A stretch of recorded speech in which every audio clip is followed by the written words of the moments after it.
What's going on, everybody? Welcome back to episode 67 of the Silver and Gold. I'm Josh. And I'm Mike. And today we have a very jam-packed episode.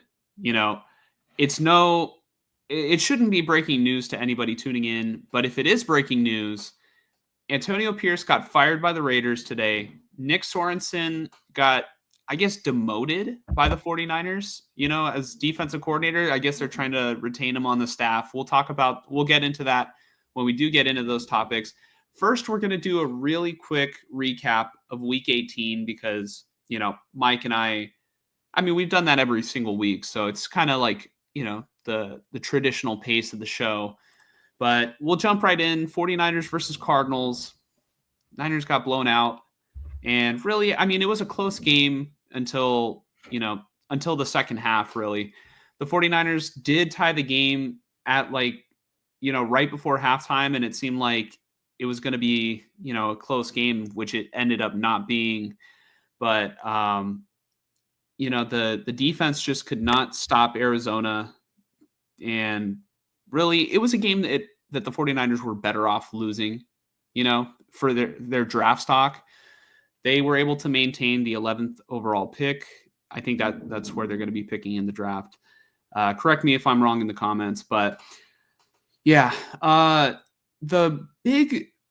guess the person who stood out the most to me was, the quarterback, Joshua Dobbs, because he really hasn't had much opportunity to play this year because, Brock Purdy's got the quarterback one job on lock. And, Purdy, the 49ers shut him down once he got banged up in the previous game. But I think Joshua Dobbs actually looked pretty good in this game, besides obviously the 3 turnovers. You're not going to win many football games having 3 turnovers, but he went 29 of 43 for 326 yards, 2 touchdowns, 2 interceptions, and I think Dobbs also had a rushing touchdown. So, yeah, I mean, Dobbs looked, he's not a starting quarterback in the NFL, but I think that there was the interception where he tried to, kind of force it to Juwan Jennings, where he was getting physical with the receiver. With the cornerback. That one was weird because the ref threw the flag and it seemed like it was going to be pass interference on the defense. They decided to pick it up, and then, the interception was good, and it was a good play by the corner. The other interception, I can't even remember it. The game was a couple days ago, and so much has happened in the past couple days. But yeah, Dobbs looked fine, and really, I hate to be the person to say ignore the turnovers, but really the significance of Dobbs playing isn't that he should challenge Purdy for the job, but it was just Brock Purdy isn't the only person that can run this offense.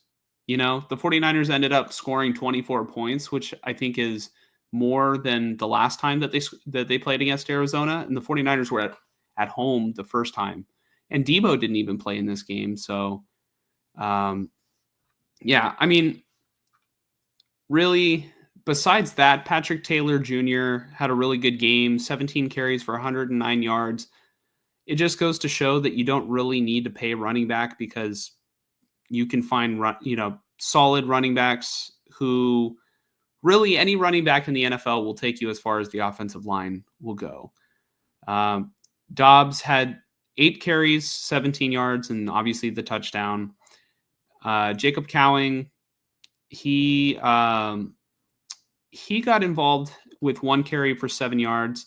Isaac Arendo did go down with an injury in this game after just 2 carries. It seemed like, he was going to be primed for, a big day, but he quickly got injured. And then, that's what led to Patrick Taylor Jr., stepping up and, looking as good as he did. On the receiving end, Ricky Pearsall he was really good in this game. Oh, that's what the other interception was. I was forgetting it.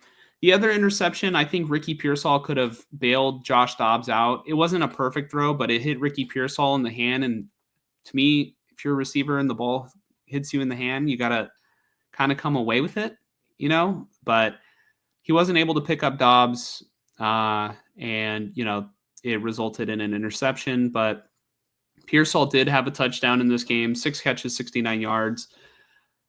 Chris Conley, 4 catches, 59 yards. He stepped in really good in the Juwan Jennings role. After Juwan Jennings got ejected, Jennings was like 25 yards away from having a 1,000-yard season. And it was weird because they didn't even I don't even remember them calling a personal foul on the play prior. It was just he and he was getting very physical with the cornerback. And then the next play, he blocked, the cornerback into the ground. And then they just decided to eject both players. It's kind of stupid in my opinion. Jennings didn't throw a punch. I don't know. I don't know. It was just dumb. But, if you're going to put it, yeah, I don't know. What was the personal foul? I need to know for that one. But Jennings, before getting ejected, was a target machine. He was getting pretty much force fed by Josh Dobbs. It was 7. He got 7 catches for 52 yards. Didn't even finish the game. And got the most catches on the team. Kyle Juszczyk had a decent, pretty good game. He was very efficient. 2 catches for 49 yards and a touchdown. Cowing, like I said, stepped up a little bit more. 2 catches for 30 yards. Kittle was a little bit more quiet in this one, but still incredibly efficient. And really, his season, he had a great season. But the reason why Kittle was quiet is because he didn't play for most of the game. So, it doesn't really detract from what he's accomplished this year. Eric Sobert did, step into the role, and I think he might have lost a fumble at some point in the game, but it was 4 catches, 17 yards. And, that's really it for the notable receptions. I know Patrick Taylor Jr. and Trent Taylor also got a catch, but yeah. In terms of the defensive side of the ball, they gave up 47 points. There was no Dre Greenlaw. I don't even know if did Nick Bosa even register a stat? I don't even remember if he played, to be honest. I was watching the game, but there was just other things that stood out to me, and really nothing. If Bosa did anything, really stood out to me on Sunday. So yeah, it was just another disappointing game in the list of disappointing games this season. The 49ers finished 6-11, Mike? That sounds about right. Yeah. So we can turn the page. This game was very irrelevant. The 49ers improved their draft stock. Really, that was the story. Are you ready, Mike, to turn the page to the Raiders and not waste any time? I am. So the Raiders also got spanked, but they got spanked by the Chargers, who are a good team. Tell me about it, Mike.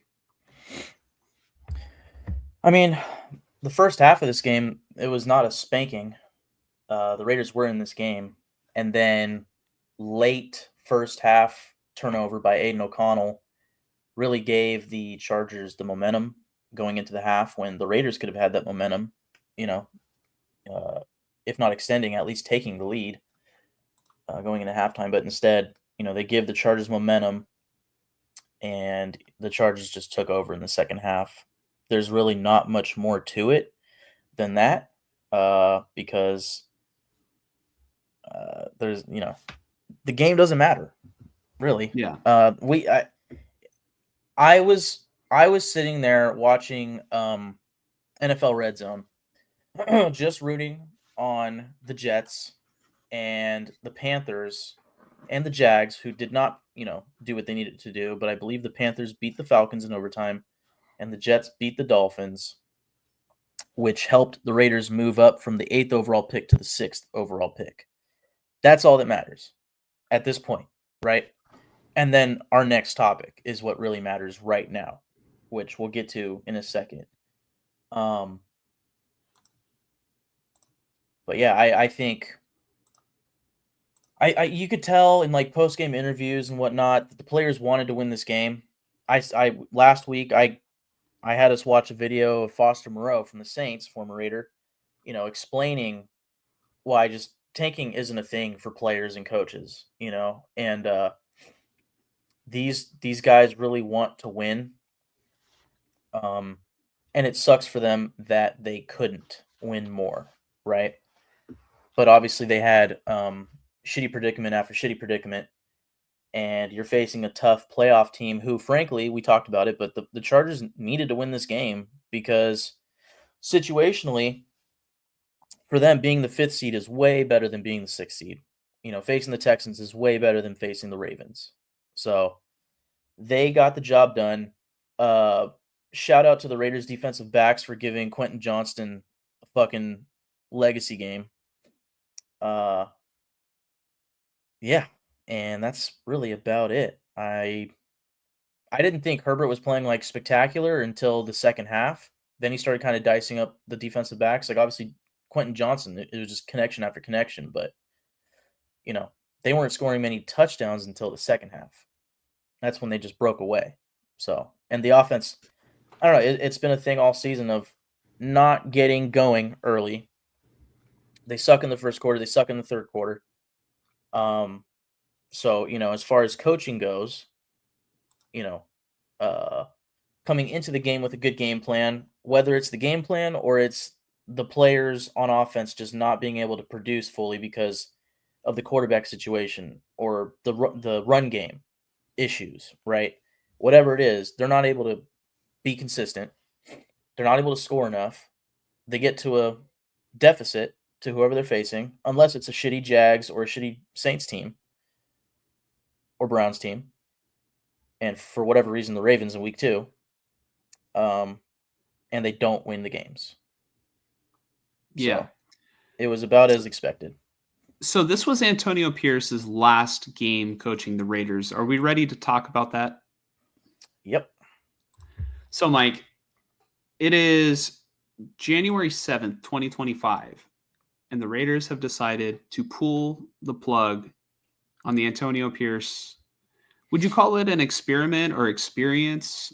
I'll call it experience, because, it was definitely different than, I would say, many of the other head coaches that have been, hired and had short tenures in the NFL. Like Antonio Pierce was like, he stepped in and was a major improvement over Josh McDaniels at the time. But, I felt like Antonio Pierce never really found his footing as, his own head coach when it came time to, really build his own team.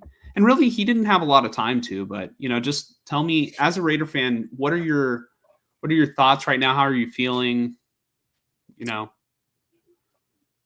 So I'm going to try not to take forever on this, but I'm probably just going to try to also cover everything. First off, the weird aspect to this was that the Raiders allowed him to do his end of season press conference, which led most people to believe that he was still the head coach of the Raiders moving forward. And I watched this press conference and I was just a little dumbfounded, because the media asked him, at times to give, maybe what can he improve on? And his answers were just very bland and not specific. He would everything a coach needs to improve on, everything. I need to improve on everything. It's like, yeah, I agree with you, but that doesn't make me very intrigued. Like, that doesn't instill confidence that you're focusing on very specific things. It's just like, I just need to be better. Actually, the most specific thing he eventually said was that he needs to trust his gut more.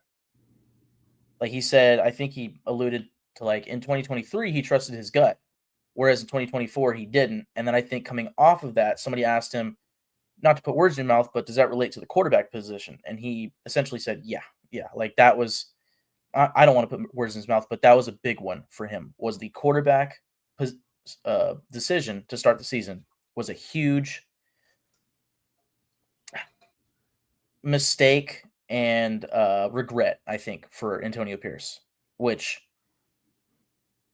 I'm not shocked because from what I saw in the preseason, my personal opinion was Gardner Minshew looks like shit, and at least Aiden O'Connell can throw the ball, effectively to his receivers. And I think that instead of going with his gut, which was Aiden O'Connell will do better, he went with, yeah, but Gardner Minshew's a veteran and he's won in this league before, you know? So that makes sense. His explanation of going with his gut, right? Yeah, I think in retrospect, that might have been one of his first mistakes as a head coach was, I guess the way that he handled the quarterback situation. Because I'm not even going to lie, I thought Gardner Minshew was better than Aiden O'Connell as well. I don't know if I still feel that way, especially seeing how the season played out. But,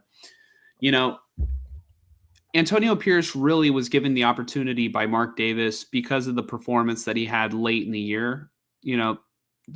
The previous season, and the players really vouching for him. What I think is weird is how much that the players vouched for Antonio Pierce, yet they weren't as vocal for about their support for quarterback Aiden O'Connell. Like, could that be the difference? Is like, I guess, how the locker room sort of felt towards the O'Connell Minshew sort of quarterback controversy, or quarterback competition. Like, I don't know. It's just Antonio Pierce should have made the decision, I think, to stay with what helped him get the job in the first place, which was, he benched Jimmy Garoppolo, the guy with more experience, for the guy that he felt was the better quarterback. Yeah. And I think the real mistake too was, I get it. He was decisive during the preseason, but I did not agree with the timing in which he made the decision.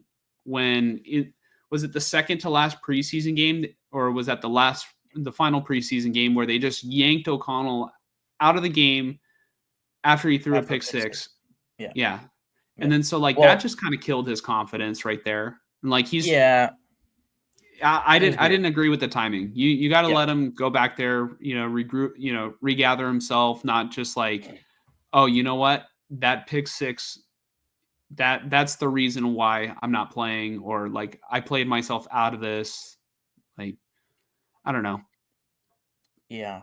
I think I want to say that was like the first play of the fourth quarter too. Like it was like you could have just not let him play in the fourth quarter like you probably should have, or just let him play out the fourth quarter since he's already against fourth stringers anyways. So that was definitely odd. I'd say one thing, we've had comments on here before about whether or not Antonio Pierce deserves another season's chance at being the coach. Specifically, I want to say relating to the Richard Sherman podcast talk of, if the Raiders fire Antonio Pierce, that's bullshit, blah, blah, blah, blah, blah, right? We talked about that. And I want to say we had live comments or something where somebody gave some solid points of, I'll say the one thing that I can agree as far, like, had the Raiders kept Antonio Pierce, the optimist in me would have said, well, it is true that he didn't get a fair crack at a good roster with a good quarterback, or at least getting a quarterback. Like if they had drafted a quarterback this year, let's just say that they had lost to who did they beat the Broncos the final week of the season in 2023. Let's say they lost that game. Yeah. But because he beat the Chiefs, because he just raw dogged the Chargers, he earned his job, right? The players wanted him so bad. Mark Davis caves in. Yeah, Antonio Pierce, you're the head coach. Congrats. Because of This is actually the perfect example, is the Broncos game, because they instead lost to the Broncos. Let's say they draft Bo Nix. I don't know if they would have. I would like to think that Tom Telesco was going best player available no matter what. And let's say it was one pick difference. They were up at what, they were at 13, so let's say they were at 12, which was the Broncos. Yeah. And they take the quarterback. And let's just say it's Bo Nix, and maybe he's so much better that Devontae doesn't want to leave. Maybe he's so much better that we win more games. We go around 500, right? I would say Antonio Pierce is probably still the head coach. And I guess that's just weird to say. Like, obviously, I'm glad we have Brock Bowers. It's just weird to say because it's situational, and I think this is how it goes for a lot of coaches and general managers. I mean, Rand Carthon, or Carthon, however you say it, getting fired by the Tennessee Titans. I'm not gonna lie to you, I kind of think it's bullshit on their part. He traded players last year. I know this is off topic, but he built himself towards this upcoming draft. He did sign a lot of players and spend a lot of money, and they ended up being the worst team in football. Yeah, that looks pretty bad, but you don't have a quarterback. Yeah. What do you expect? It's the same thing here. So any Raider fan that's like, I can't believe they fired Antonio Pierce, which I think is probably not many of you. I understand the thought process, and I would have understood coming into this morning. We had a conversation on the phone around noon, and I was like, yeah, it's looking like they're keeping him, man. I guess we'll have our pod tonight, and I think by 7 p.m. we'll know. If they haven't fired him tonight, he's the head coach. And then 2 hours later they fired him, and it was like, okay, there you go. Yeah. And then I called Mike again after that, and I was like, "Hey, Mike, how you doing?" And he was like, "A whole lot better than this morning." But Yeah. I have to say, all right, just a reminder, people, head coaches in the NFL who get fired, or any coach, it's not necessarily that we're celebrating somebody losing their job, but Mike over here is a fan of the team, and I guess from Mike's perspective, or my perspective of the 49ers firing Nick Sorensen, I don't feel like he gives the 49ers the best chance to win, calling games from the defensive side. Mike probably doesn't feel like Antonio Pierce gives the Raiders the best chance to win. Mike just wants what's best for his team. And, I hope that Antonio Pierce doesn't take it as oh, everybody's laughing at me, or this is victory lap. Everybody wants to see me fail. No, it's less about that and more about the NFL is a business, and they have to cater to the fans, to get the best product, right?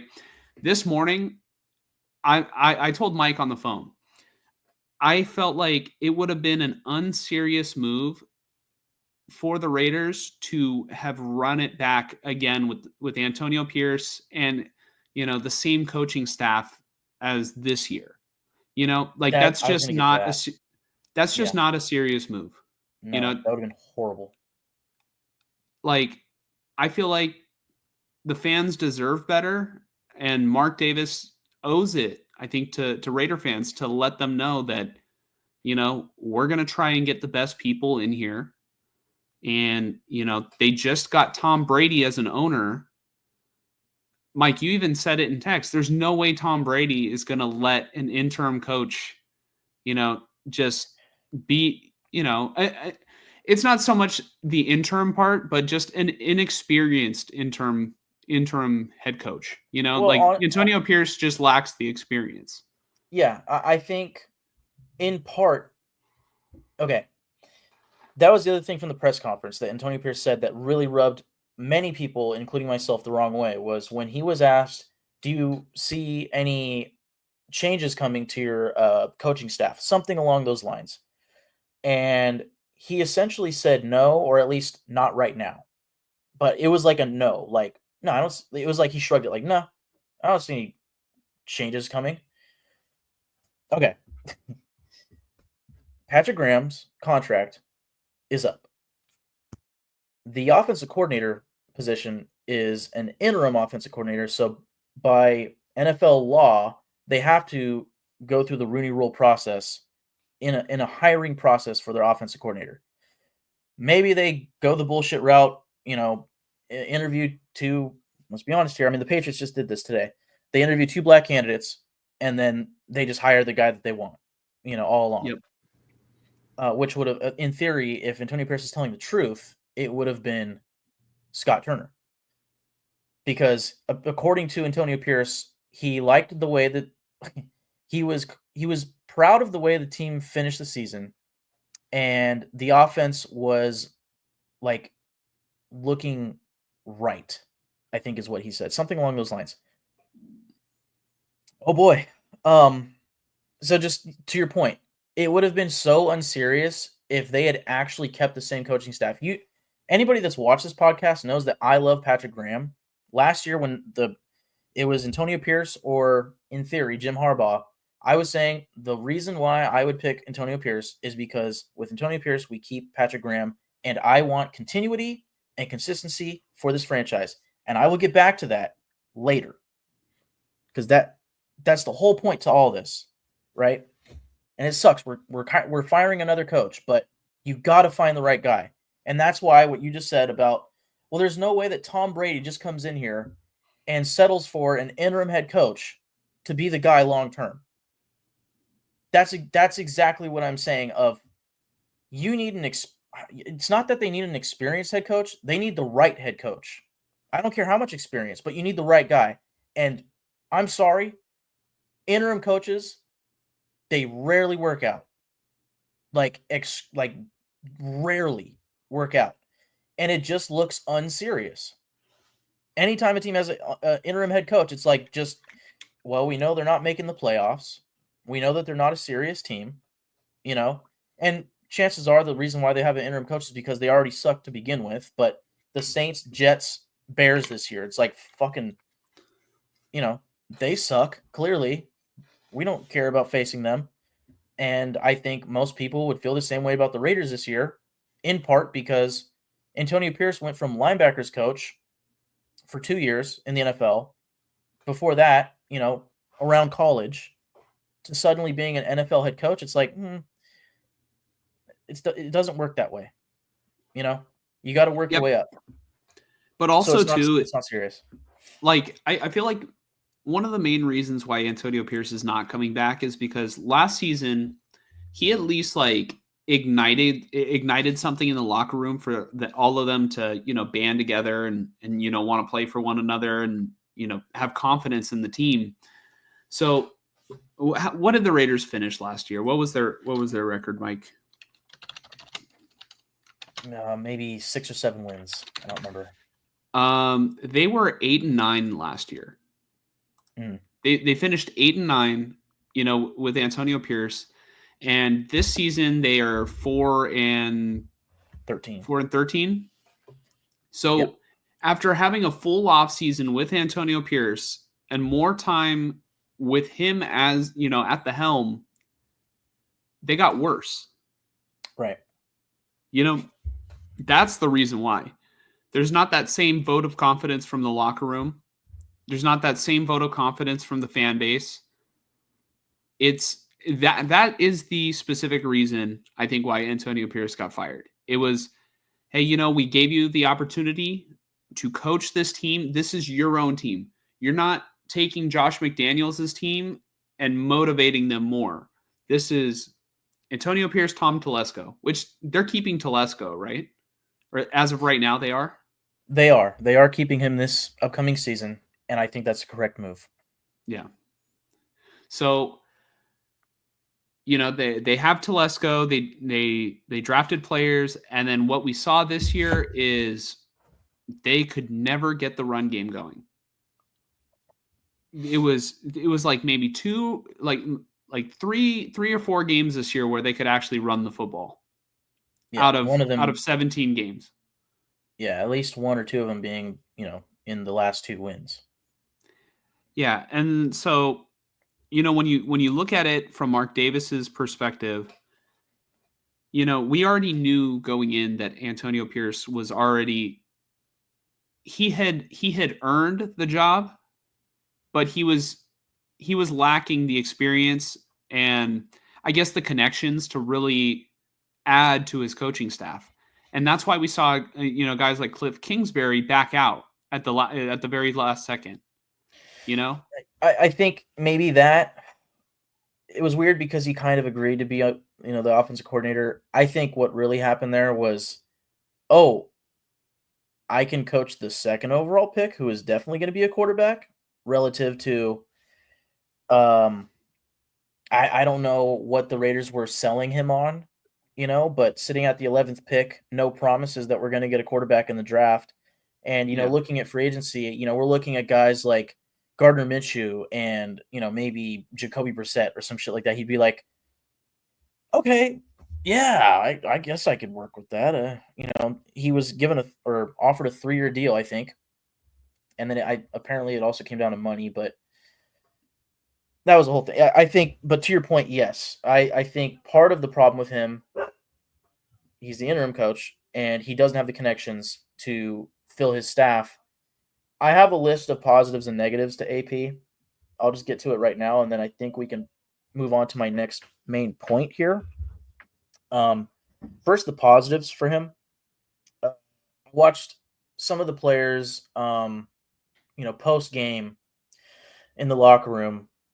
We're getting asked by the media about Antonio Pierce because obviously his job was on the line, and it was like Brock Bowers, Jacoby Myers, and one or two other players, and they were asked like, what do you think of him as a coach, yada yada, recapping the season sort of.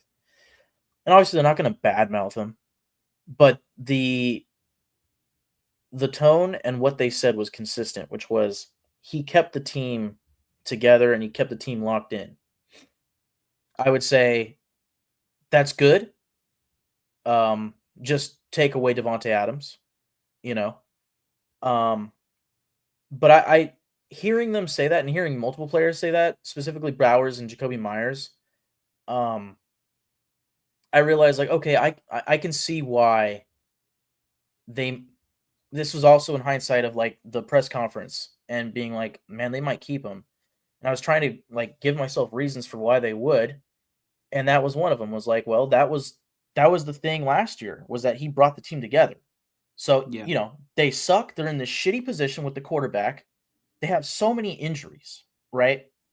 Which every team gets injuries, but this year actually was fucking horrible for the Raiders injuries. And he's able to keep the team locked in and on the same mission, and week in, week out, the same vibe. That is impressive, and I think I can see why a lot of players appreciate that. Another positive, he's obviously a player's coach. It kind of goes hand in hand. And again, as far as a positive, in the sense that it's not his fault, the bad situation that he was in with, the bad quarterbacks and the injuries plaguing the season. But the negatives, like we said, his connections with coaching staff building. He picked possibly the fucking worst offensive coordinator. The worst, right? And possibly the worst offensive line coach. And possibly the worst quarterback coach. So, Yeah. their offense was fucking garbage because of that, in large part, as well as the quarterback situation. So, if somebody wants to blame Tom Telesco for the quarterback situation, sure. But also, having the 13th pick when the last good quarterback worthy of being picked in the first round was picked one pick before them, and every time they wanted to trade it for Jaden Daniels. I fully believe that. Obviously, Washington wasn't going to trade out. They wanted to trade up for Drake May, perhaps. Obviously, the Patriots don't want to trade out. And then it's the second wave of quarterbacks of like the big question marks: Penix, McCarthy, Bo Nix. At that point, it's like, well, we didn't get the big guys worth trading up for. Let's see how it goes. And we'll probably just go best player available. But if a quarterback's there, we'll take him, sure. They went with Bowers. Good pick, right? That looks good for Telesco. I think the reason why Telesco still has his job is because he genuinely brought in talent to this roster. And the reason why Antonio Pierce doesn't have a job is because he didn't do anything with that talent. And his coaching staff didn't do anything with that talent. Yep. He made the wrong choice to start the season at quarterback. Another negative. In-game decision-making. Terrible. Terrible. As far as timeouts, kicking field goals or going for it on fourth down, shit like that, situational stuff. He's not good at it. Period. Um, Again, Devontae Adams. What the fuck? Like last offseason, it's like just Max Crosby and Devontae Adams riding the Antonio Pierce bull of like he should be the head coach of this team. And then we come into the season with Gardner Minshew and Aiden O'Connell, which I'm sure is a big reason why Devontae was upset. But it's like, dude, part of the business. Like sometimes you can't get the quarterback, you know. Uh, and then he's out, and like the next week he's talking to the press conference for the Jets, and it's just like, yeah, I mean, there were things that I was dealing with there that, I didn't talk about, but it was just getting so bad and stuff like that, and it was like, okay, what the fuck does that mean? You know, he was just bad mouthing the Raiders. It's like, damn, dude, you were like all in on AP. Why didn't you go all in on like, actually like, or actually, instead of going in all in on anybody, like an offense-minded coach, like you probably should have, just shut the fuck up. Which I have that opinion for Max Crosby too, and there is a tweet out there that I'll have you put up later. To your point earlier, the Raiders regressed this season under Antonio Pierce. That's a big, big no-no for a head coach. Technically in his second, first and a half season, like he really didn't get just one season. He got like a season and a half. And the fact that it went downward is like, that's not good.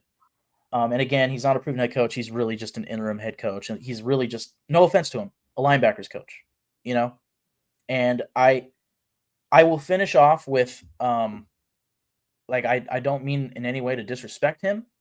I highly doubt he's ever going to see this, but, I would just say thank you for a good time in 2023 and revitalizing a season that was clearly lost with a dipshit head coach, a bigger dipshit. Well, shouldn't say bigger. I don't think Antonio Pierce is a dipshit at all. No.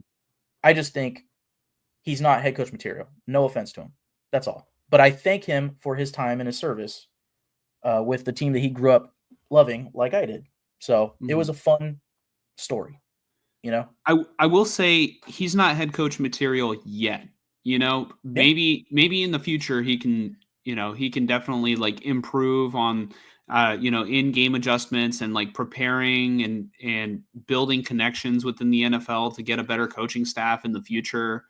Because I'm not just gonna rule him out like for the rest of his career. No, I think that he has a lot of qualities. He's a good motivator. Definitely. Oh, yeah. He's very likable. It's just I just feel like I don't blame the Raiders for wanting to go in a different direction. I felt like it was time, Yep.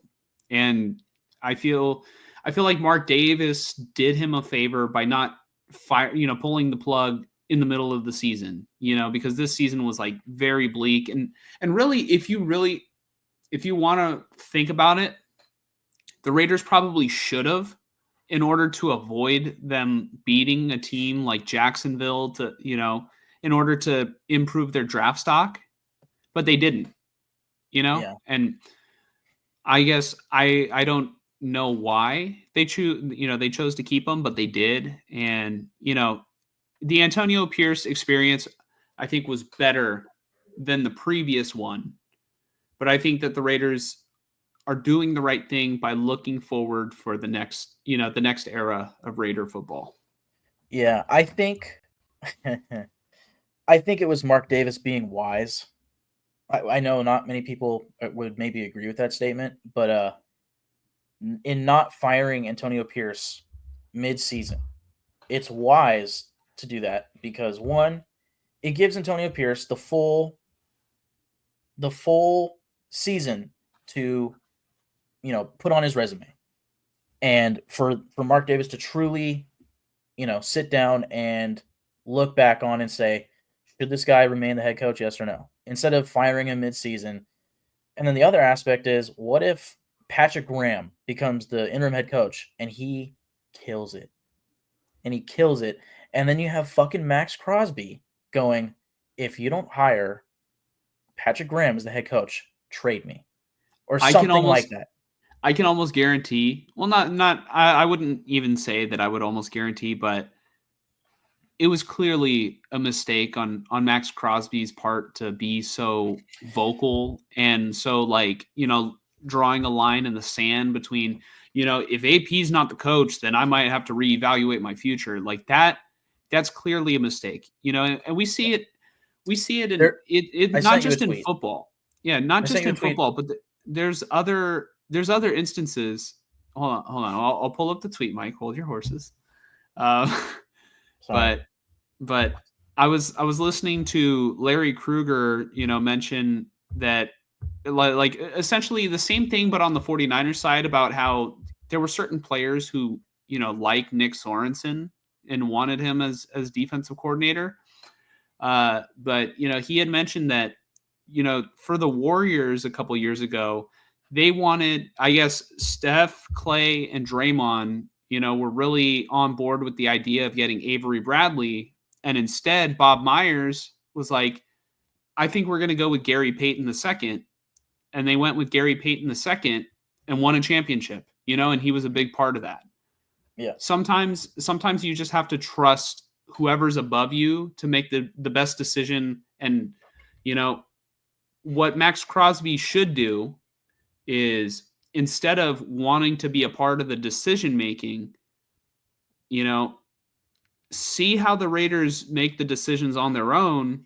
And if they're constantly the wrong decisions, then you reevaluate your future with another organization who's better, But I feel like the moment that you try to overstep, what your job is, it's too many cooks in the kitchen, What's the thing you want me to put on Twitter, Mike? It's on I sent it to the Silver and Gold Twitter. It's Vic Tafer? DM. Yeah. Okay, so let's see here. I'm gonna pull it up. Okay, so do you want to read it? Sure. Evan asks Vic Tafer and Deshaun Reed, who is going to ask Max Crosby if he regrets threatening to trade if AP was not hired as head coach. I understand the risk involved asking a man of his stature, yada yada. Vic Tafer responds, he spoke to it on his podcast Monday, so yesterday. Davis didn't like it last year, and Max kept his distance this time. Said it's not his place. Thank God. Yep. You hit it on the head when everything happened last offseason of like Devontae and Max putting, their foot down. We need to hire Antonio Pierce, yada yada yada. And you were like, this player-led team thing doesn't usually end out well, Yeah, it's a slippery slope because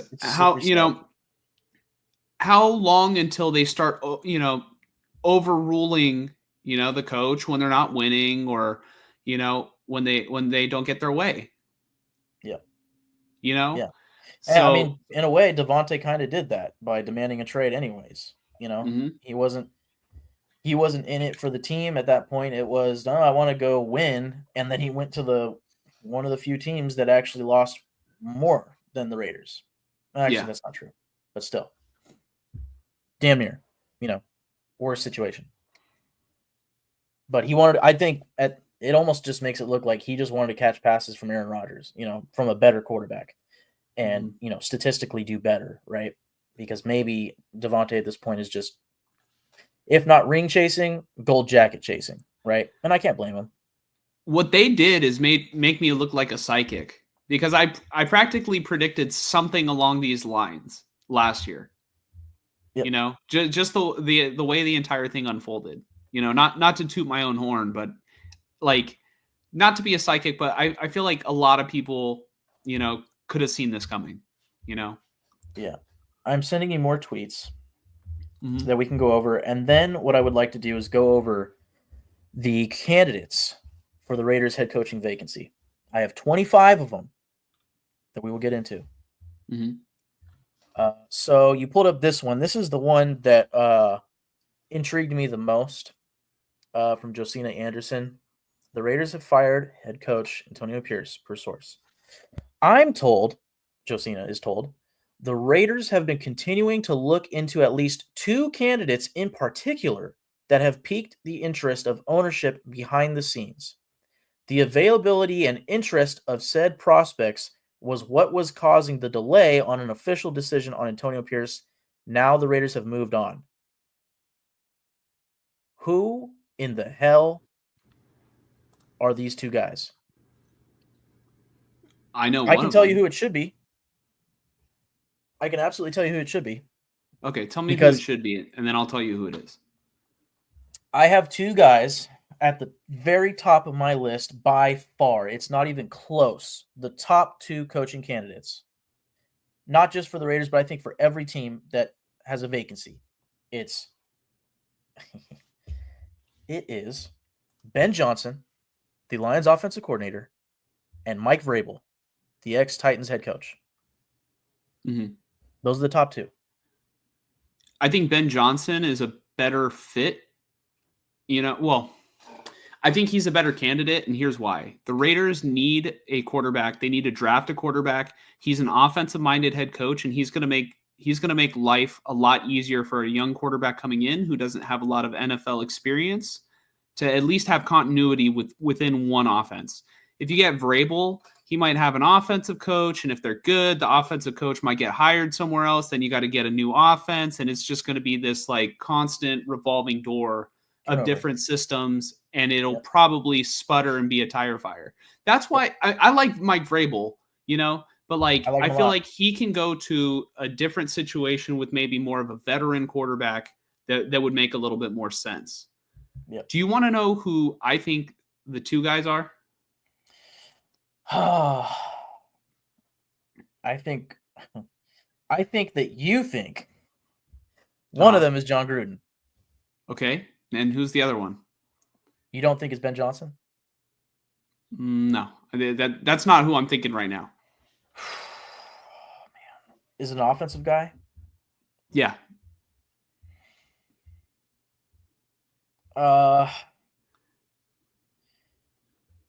Offensive guy. Ooh. Oh, well, I'll just throw this one out there. Cliff Kingsbury. No. Okay. Although, he is interesting, but I think the Raiders clearly, it's John Gruden, and the other one is a name maybe you haven't heard of. He's kind of a new guy, but Juan Grudeño. Yeah. It's either Juan Grudeno or it's Leon Sandcastle. Yeah. I heard a report that they have requested an interview with Leon Sandcastle. Yeah. My joke was so bad that we lost all our viewers, by the way. Very good. No, I'm just kidding. Very nice. Okay. So, yeah, I mean, Gruden is theoretically an option. I don't think, the reason why I don't think that Gruden is realistically, going to be one of the candidates is because you don't typically see third-time head coaches. I do think that Ben Johnson is an option. I just don't know what the Raiders would have to do besides just open the bank in order to incentivize him to come, Right. I don't know if it's like, hey, you're going to be working with Tom Brady. You're going to be working with Tom Telesco, who has this track record of drafting very good. You're going to be in this good system. You're going to make your entire paycheck over here in Nevada. Like, that could be it. And then you'll have your pick at quarterback. Whatever you want to do, we love your creativity on offense. We'll do it. I do think there is merit to maybe your two, top choices. I do want to say, though, while I don't think that John Gruden will be coming back to the Raiders, I do think John Gruden will be a head coach in the NFL again. I feel like people have already gotten over the whole cancellation thing and like the emails to Goodell and, the public outcry. There'll be some people that, will never forget it. Right. But like, I feel like enough time has passed and Gruden's stock right now is up, man. Him going with Barstool Sports and doing all the TikToks and all the stuff on social media, like Gruden has like rebuilt his like profile as a personality in football. So I think there'll be at least a team or two who is interested in interviewing John Gruden. Yeah. I mean, we'll definitely see this offseason how that goes, because there has been reports that teams have apparently reached out to him. I sent you two more tweets, and then I think I'm done sending you tweets. But Okay. part of the reason why Mike Vrabel makes sense to me is because of the tweet that I sent you with a picture of Mr. Tom Brady. Okay. You want me to do the one of Mr. Tom Brady? Yes, sir. Okay.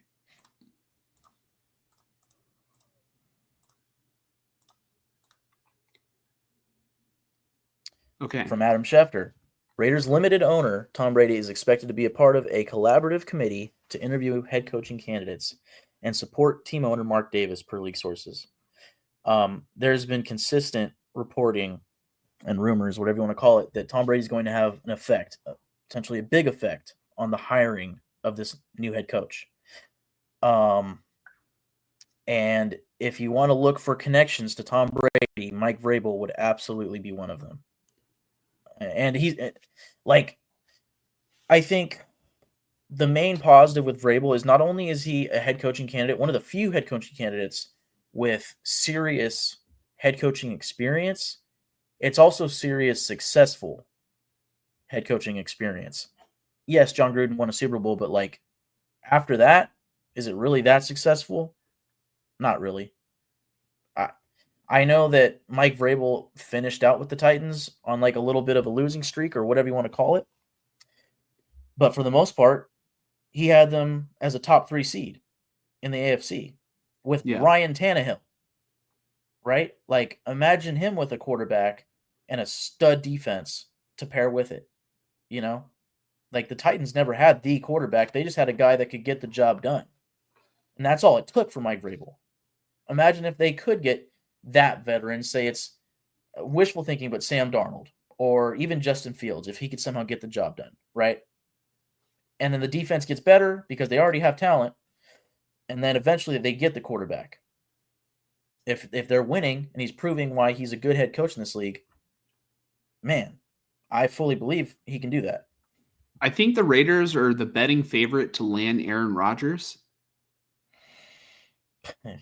Fuck.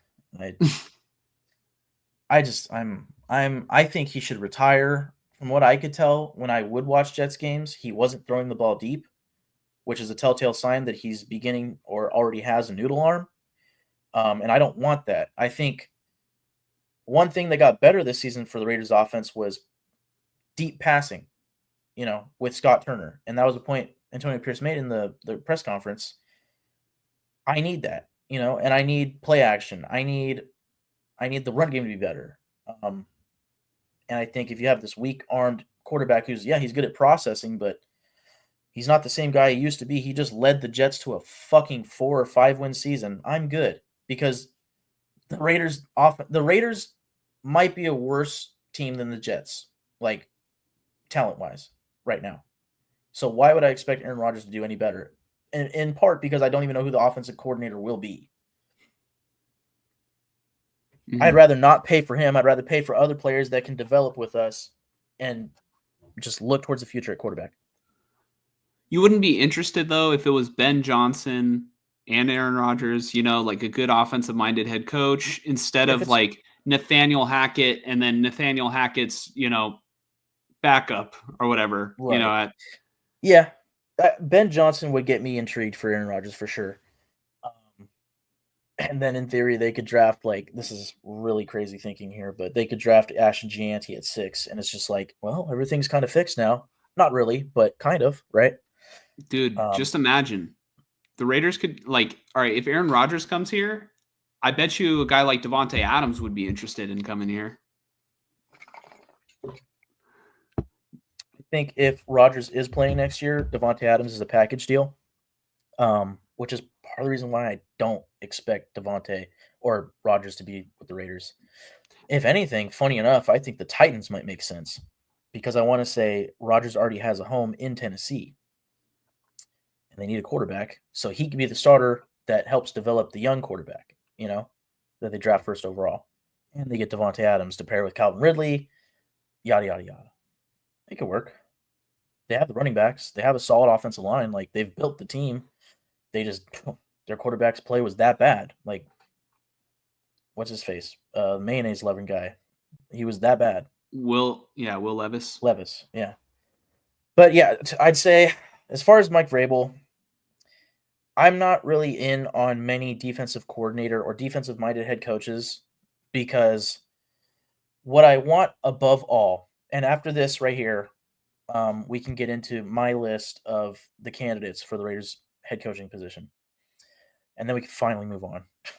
um, what the Raiders need most is consistency, continuity, and they need to develop a winning culture and a winning program.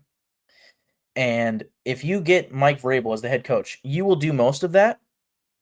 But because the offensive coordinator is the offensive coordinator and not the head coach, if we do develop the winning program that I would expect Mike Vrabel to develop, and whether it's a veteran quarterback or a rookie quarterback, if they are successful, the offensive coordinator will eventually leave to be a head coach. And then your continuity and your consistency has a very high likelihood of not continuing. I don't want that. I think Mark Davis realizes that that's what they need. They need a consistent quarterback. They need a consistent coach. They need a consistent GM. They need the entire franchise to be in fucking lockstep because they haven't been in lockstep since at least 2003. That's what they need. And the best teams, if you want to compare and contrast, the best teams in the league have that. The Ravens, the Chiefs, the Packers. They have those things. And they're always in the fucking playoffs. That's what they need. So that's why I'm glad that they fired Antonio Pierce, because waiting another year, if you can pull up my other tweet just to further my reasoning for firing him this season, you keep him another year, it's like if it doesn't work out, we're just pushing back that consistency and continuity another year. Hire the right guy. And if you don't hire the right guy, look, find another one. But yeah, more reasons to fire him. He went 0-6 in the division this year. Week 2 against the Ravens, yeah, impressive. Other than that, they beat a bunch of backups and shitty teams.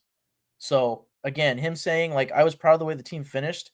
Yeah, any given Sunday. But, like, I'm not impressed by beating the Saints without Derek Carr, Chris Olave, Alvin Kamara, and beating the Jags without Travis Etienne, Trevor Lawrence, and probably multiple other starting players for them. I'm not impressed. Not one bit. I'm impressed by Brock Bowers. I'm impressed by Jacoby Myers, Robert Spillane. That's it. As Isaiah Polamau, Trevon Merrick. That's it. Maybe Jackson Powers Johnson. I thought he developed pretty good as it went on. You know, but that's about it. Like, I'm not impressed by the overall team, because if I was impressed by the team, I would have saw progression, not regression. So that's that with Antonio Pierce. The defense got a little worse. The the running game was non-existent, and it was kind of a circus at quarterback. I think we can, kind of be a little bit honest about it. It was, yeah. Yeah, that's I think, for as unlucky and situational as Antonio Pierce's situation was because of the quarterback fiasco, also the Raiders quarterback fiasco was situational and unlucky because they had the one pick right behind all the other quarterbacks going. And in free agency, they went with a guy that's like, I don't know if they had the intent to draft a quarterback or trade up for a quarterback or what, but they went with a veteran that they thought, yeah, he can win games if, like, our defense is really good and our offensive line holds up and, the offense is mastered. Well, none of that shit fucking happened. And we couldn't run the ball. Whatever the dipshit's name that was our hired offensive coordinator to start this year. Luke Getsy. The main focal point in his offense is to run the ball. That was the worst thing that they did this year. They were the worst in the league at running the football. Probably by far. By far. So, yeah, it's just, yeah. So, they need, in my opinion, an offensive-minded head coach moving forward. at some point, probably not this year, but hopefully, but at some point, you get that quarterback in there to pair with that coach. And until then, you see progression, you see development. Tom Telesco continues to bring in great talent for the coaching staff, hopefully a good coaching staff, to develop. And you keep progressing, and you keep getting better. And then you get that quarterback, and it's go time. So let's get into the candidates.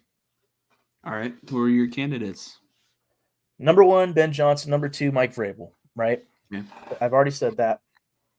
And then I segmented it by sort of what kind of coaches they are. Number 3 and 4 are, I'd say, pretty far and away above most of the others. Number 3 is Liam Cohen, the Buccaneers offensive coordinator.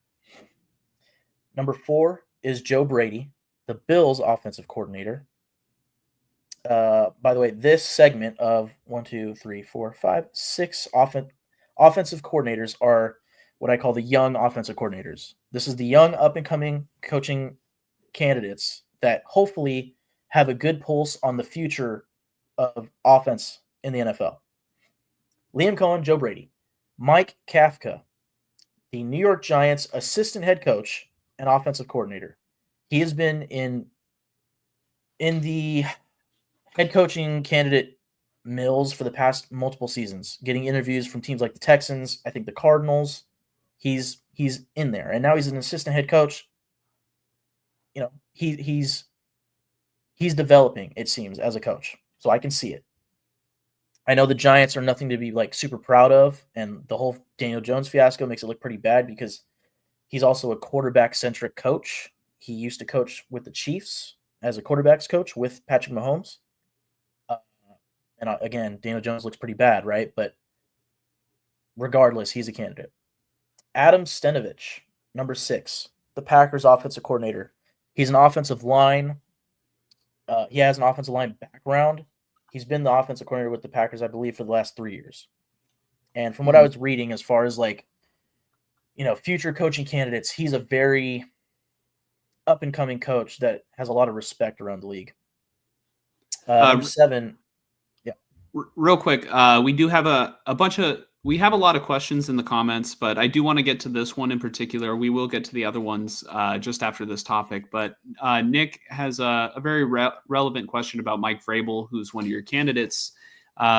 Nick says, haven't we already seen what Mike Vrabel can do, though? Thoughts on Marcus Freeman? Yeah, it's funny. I had Marcus Freeman on like my candidates list, and I took him off earlier tonight, in part because I started adding more names. And I was like, I haven't seen any team that I know of request to interview Marcus Freeman, but also, actually, he's not that young. I think he's like 39, but he's the head coach of Notre Dame. At least I hope I'm right on that. And I don't see why he would leave that,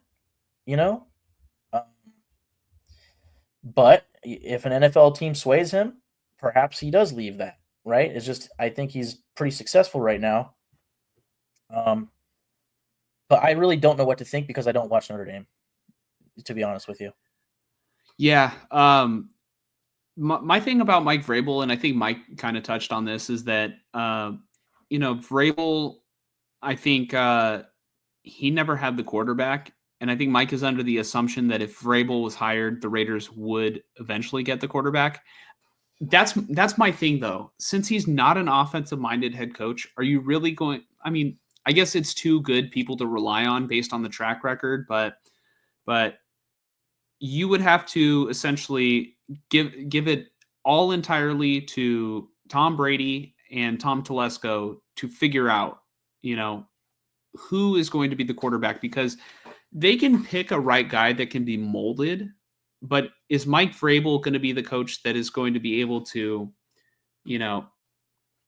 get that quarterback, fully developed, meet his full potential, and be the franchise guy going forward? I think that's got to be that's probably the reason why most of the people on Mike's list right now is, are offensive minded, upcoming, sort of candidates. Yeah. I think with Mike Vrabel, like, in my opinion, of Mike Vrabel, what we have already seen of him is winning in this league with a quarterback like uh, Ryan, Tannehill. Ryan Tannehill. I was going to say Matt Ryan, and then I was going to say Ryan Fitzpatrick. Ryan Tannehill. Um, and then I think, honestly, if you really look back, I think that the Titans failed Mike Vrabel, specifically their general manager at the time, trading a guy like AJ Brown because of a contract dispute, you know? And I remember to this day watching the live reaction from Mike Vrabel in the Titans war room when he got the news that, yeah, we're trading AJ Brown. He was just shaking his head, putting his head down like, what the fuck, you know? And I think the next year he got fired. He had a winner there, and then they just tore it all down. So, you know, Yeah, Nick says he has the locker room. Young and his ceiling is enormous. Thanks for answering, gents. Yeah, no, thank you for tuning into the show and sharing your comments. And thank you, 49er Media and Danny's Cowboy Nation in the house. We will get to your guys' comments too after the topic, or if you guys want to add to what we're talking about right now, I'll add just off of the idea of Marcus Freeman. I hope is his name. I'm sorry for not fully knowing it. I think I'd like one of two things. Like we showed the report from Josina Anderson that they have two guys in mind, and that was a big reason why they fired Antonio Pierce was because, at least without her really saying it, like their availability was big on them firing Antonio Pierce. So if they have two guys in mind, they need to be fast with getting the interviews in. You know, doing the Rooney rule, you know, and then hiring one of those guys because the Patriots are already there, right? And I think based off of reports and stuff and who they've interviewed, the Patriots' top two candidates are my top two candidates. And I think that they have fast tracked their ability to hire one of those guys, right? So, point being here, I would like the Raiders to do one of two things: either fast track and get your fucking guy, or interview everybody, including a Marcus Freeman and many of these guys on this list. And hopefully you find a guy that you're just like, wow, man, like he sticks out like a sore thumb in a good way. Like that is the guy. And hopefully you can hire him, you know, which is part of my worry with Ben Johnson and Mike Vrabel is obviously they're going to be hot commodities, you know, and if I'm being completely honest, the Raiders are not the best coaching candidacy or vacancy this offseason. The Bears have a former number 1 overall pick. The Patriots have Drake May, number 3 overall pick. They have their quarterbacks in place. A guy like Ben Johnson can go in there and be like, this is great. I can just build the roster around this guy, you know? Whereas the Raiders, it's like, yeah, we're sitting at 6th overall, and we don't think we're going to get a quarterback there. Also, the quarterback class isn't that good, so we're probably waiting another year. Look at what just happened to Antonio Pierce doing that. You know, it just stuff like that, right? And the quarterbacks that they have on the roster right now, it's like, ooh. So, you know, it's an interesting candidacy or vacancy, but probably not as interesting as I would say the Patriots. I think Mark Davis has to take a look at what went wrong last year, because I do see Nick in the, Nick, I don't want to mispronounce the last name, but Nick S says, you guys can root for my Chargers in the playoffs. I think I do love Harbaugh. So, as a 49er fan, I love Harbaugh. I think Mark Davis needs to look at what went wrong last year in not going as aggressively on Jim Harbaugh. We've talked at numerous lengths about it, but whatever you can do to get Ben Johnson, because he is the top candidate, whatever you can do money wise, there's no salary cap on coaches. Spend the most money that you can to get the best coaches. There's no excuse not to. Unless Tom Brady's like, yeah, you know what? Ben Johnson's a fraud. I think that's a mistake.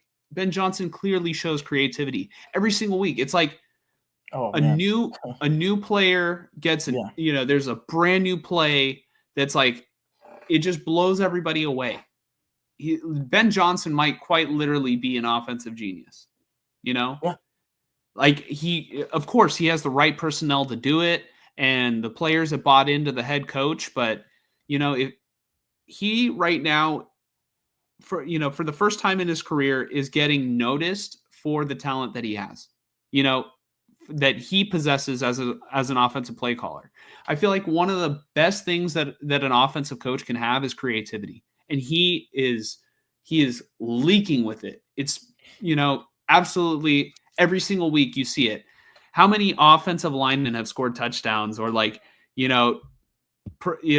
the ball and attempted a pass? Like it's actually crazy, Yep. and that's not to say that by itself makes a good head coach, but the Lions, when they don't score 40 points in a week, it's like, what kind of happened there? You almost expect them to drop 40 on whoever they're playing. And I think they were playing one of the top defenses last week. How did they do? Hold on. Lions versus Vikings. Right now, another big head coaching candidate should be the Vikings defensive coordinator. Is it Brian Flores? Yeah, I was gonna get to him. He should be another head coaching candidate, and the Lions dropped 31 points. Yeah. Meanwhile, when the 49ers, with a supposed offensive genius at head coach, they struggle against, a guy like Brian Flores. I mean, obviously personnel is different, but last year the 49ers were running the table and had and struggled against Brian Flores. Do you want to maybe get to him right now on your list, or maybe get to a couple, whoever you have in front of him? Yeah, I'll just keep going with the list. I mean, he's pretty close here. Really after, well, okay, I said Mike LaFleur, the Rams offensive coordinator. And again, this is in the young offensive coordinators bracket of guys who have 1 to 3 years of offensive coordinator experience in the NFL. And that was a guy like Kevin O'Connell a couple years ago. Not to say that any of these guys will become Kevin O'Connell, the next Kevin O'Connell, but a guy like Liam Cohen, who the Buccaneers offense this year was absolutely fantastic, and Baker Mayfield, he lost, was it Rosales, the head coach for the Panthers? Is that his last name? Canales. No, Canales. Canales. Sorry, Dave Canales. He loses Dave Canales, and he was like the QB guru, right? Kind of the hot name for QB guru, young offensive-minded coach. And they bring in Liam Cohen from Kentucky, formerly of the Rams. And I would say Baker Mayfield progressed. He didn't regress. He got better this year. Yeah. And maybe that's a Baker thing, but clearly their offense was doing something right, because statistically they're very high up in many facets. And I just wanted to bring him back up just because I don't want to glance over them. I want to give a couple of reasons. Joe Brady, I want to say the Bills had the number 2 pass and rush offense this year in the league. That's impressive. And the one sort of sketchy thing with him is he's coming off of being the interim offensive coordinator, and then they kept him. But before that, he was with the Panthers and I believe with LSU, and he was prolific at LSU, in part because I want to say that might have been Burrow. I could be wrong there, but he's a up and coming offensive mind, and that's been my quintessential idea of what the Raiders hire, right? And then the final name in this bracket is Kellen Moore, the Eagles offensive coordinator. The next bracket is, I think, the other option for the Raiders, other than the top 2, which Mike Vrabel kind of falls in line with this. And then I'd say Ben Johnson falls in line with the young offensive coordinators. The next bracket is coaches with previous NFL head coaching experience. And from this point on, it's really not in any particular order. I'm just going to go offense and then defense. Cliff Kingsbury, John Gruden, Frank Reich, former Colts and Carolina Panthers head coach. And then on defense, you have Brian Flores, who I've been back and forth on. When I convince myself in having a defensive-minded head coach like Mike Vrabel, Brian Flores is usually my third favorite candidate because I think he fits, and I think he would have this defense fucking humming, and you just hope that the offense figures it out. But I don't know, what he would do with the coaching staff on offense. I don't know what he would do at quarterback. There's been some things between him and Tua. I'm not sure. So, I'd probably lean a guy like Liam Cohen and Joe Brady, maybe even Mike Kafka. But Brian Flores is a hot name for me. And then continuing with the defensive-minded candidates that have head coaching experience, Steve Spagnuolo, Chiefs defensive coordinator. Yeah. That would be interesting. That would be interesting. Vance Joseph, the Broncos defensive coordinator, former Broncos head coach. Or Chargers? I'm tripping. I want to say Broncos. I'm still stuck on the Spagnuolo thing. He's not going to be the head coach of the Raiders simply because there's no way he would leave Kansas City in order to stay in the same division. Mm-hmm. I don't think he's going to leave Kansas City, period. Why would he want to leave the greatest quarterback of the generation with one of the best head coaches he can have so much hardware and then become a head coach if he wants to after their prime is done. Yeah. Once they start to go downhill, he'll still be like one of the top candidates, I think. Yeah, I think there's a lot of reasons for him not to even seek a head coaching job or just decline offers, 15, again, not really in any particular order anymore, but Ejiro Evero, the Panthers defensive coordinator, he's got head coaching experience, albeit I think interim coaching experience, so it's not really that big, but he's an up-and-coming name. And then now I got two defensive coordinators. If the Raiders want to go the defensive route, you have all the names that I've mentioned so far. You could throw in Aaron Glenn, the Lions defensive coordinator, very hot name, and Anthony Weaver, Miami Dolphins defensive coordinator. Another name of a guy who's getting a lot of interviews this round, this wave. Yeah, you can throw in Nick Sorensen too. He's available. Or what about the other, the former Chargers head coach? Yeah, Brandon Staley. He still has not been fired, and we do have a question about that. So we will get to it. We'll get to it soon. Yeah, I'll be done soon. And then my last bracket of 1, 2, 3, 4, 5, 6, 7, 8 coaching candidates, I just called the miscellaneous group. You have Bobby Slowick, who a year ago was a hot name because the Texans offense just blew up and Stroud looked so good and yada, yada, yada. But now they've regressed, and it's like, I don't really know there, I'm not as big on Bobby Slowick as I was. No, I'm really not. I think if they hired him, it'd be a mistake. Frank Smith, Dolphins offensive coordinator. This is a guy who last year, when I started looking into candidates, I really liked the idea of. But also the Dolphins, I get weird vibes from the way that their offense played. Specifically, when Tua wasn't on the field, like, in my opinion, I don't think Tua is that big of a game changer to where they should suck without him. Like, they should be drastically different. Like, they have Tyreek Hill and Jalen Waddle and the running backs. How are you not scoring points? And you have you have at least one, offensive mastermind, and they just would suck without Tua. So I'm like, I don't think I want anybody from the Dolphins offense if they can't get it together. One, typically that is a telltale sign that the offensive line is not very good. Two, it can also tell you, from what we saw from the Dolphins this year, they were not utilizing their top weapons. They didn't utilize Tyreek Hill. And then Jalen Waddle just got swept under the rug in exchange for Jonnu Smith. Jonnu Smith should be the complementary. He should be the complementary player.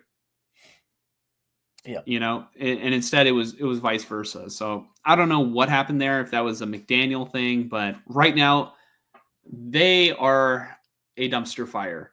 at this moment because of the whole Tyreek Hill drama. I could go in on that, but I won't. But Tyreek's an idiot.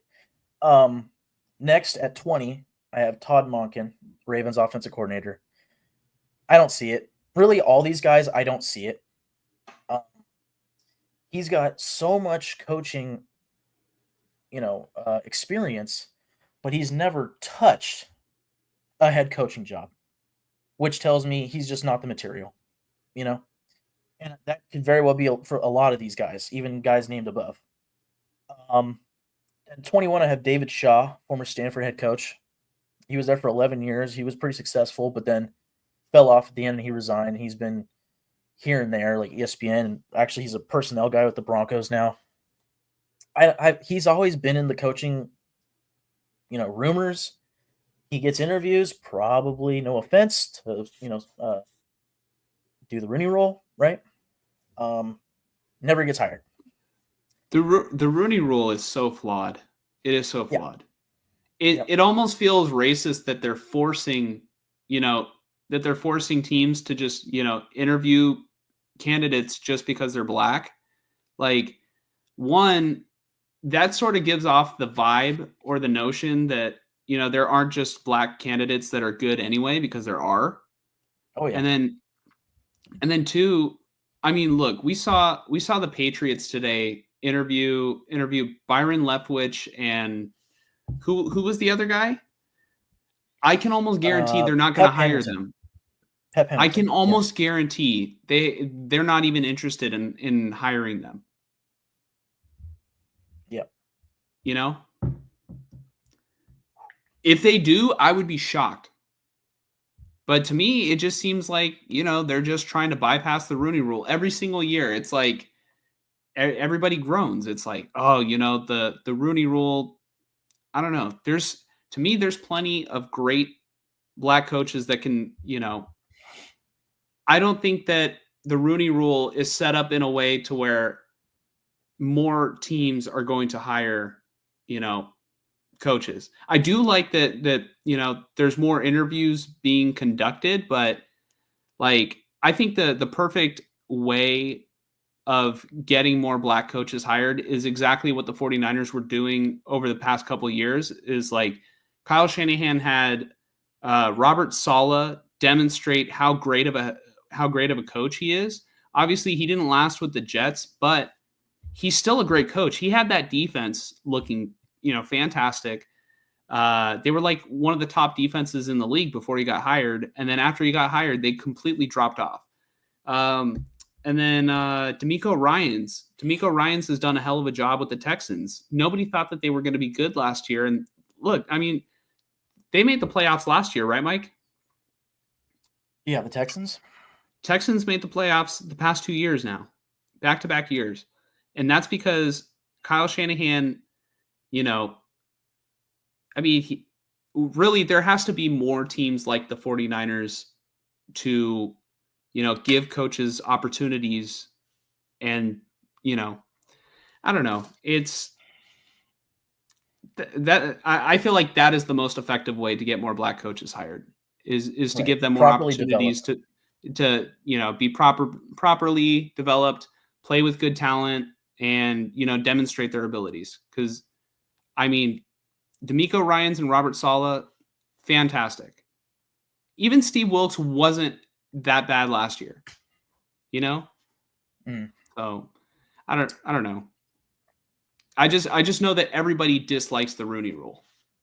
Yeah. So I think it needs to be changed. Yeah. All right, final four names. Kind of a joke here. Bill O'Brien, if you want a connection to Tom Brady, but a guy that I just don't fucking want. And then I have three more names, although this first one is a complete joke, and the last two are two guys that I refuse to have as the Raiders head coach next year. For number 23, I have any former Arroyo High School football head coach. At number 24, I have Dennis Allen. And at number 25, I have Deion Sanders. If the Raiders hired Deion Sanders, you will watch, if you do watch this podcast, you will watch a bitter Raider fan who knows that he's going to fail miserably. So I don't like Yeah. I don't like the way he goes about business. I'll just put it that way. Mhm. So, and I don't think he's built to be a head coach in the NFL, at least not yet. He should go through the proper how do you say, development of, I don't even know if he's an offensive or defensive guy. Obviously, he Dion? played defense. Yeah, obviously he's a defensive player, so he should be a cornerback coach, and then he should be a defensive pass game coordinator, and then defensive coordinator, and then he's proven that he could be a head coach in the NFL. I think, all right, so here's my thing with Deion Sanders. Obviously, he's a liked and well respected, figure in the NFL. He's a Hall of Fame player.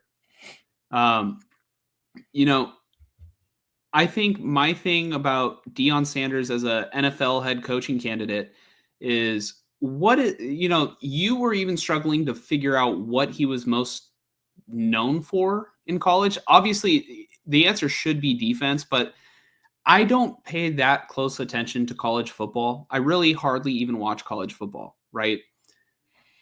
From the outside looking in, I just know that Colorado is always trending because of Deion and not so much of the actual football that's being played. Yep. And so it almost seems like more of a theatrical, kind of.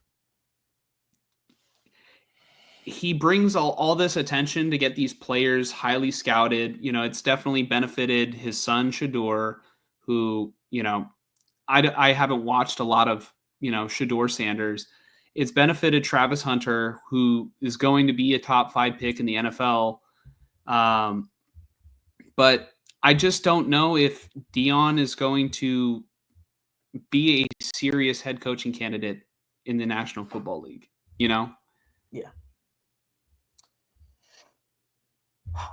So I want to get this right. Shedeur Sanders began his college football career. I'm reading this off of all places, Wikipedia, with the Jackson State Tigers, winning the Jerry Rice Award and Deacon Jones Trophy before transferring to Colorado, where he won the Johnny Unitas Golden Arm Award in 2024. Mm-hmm. He's the youngest son of Deion Sanders. So he went from Jackson State in 2021 to 2022 to Colorado in 2023 to 2024. He transferred, right? Went through the transfer portal. Mm-hmm. Okay, now let me search up Deion Sanders. Do you know what I'm getting at? Tell me. He started coaching.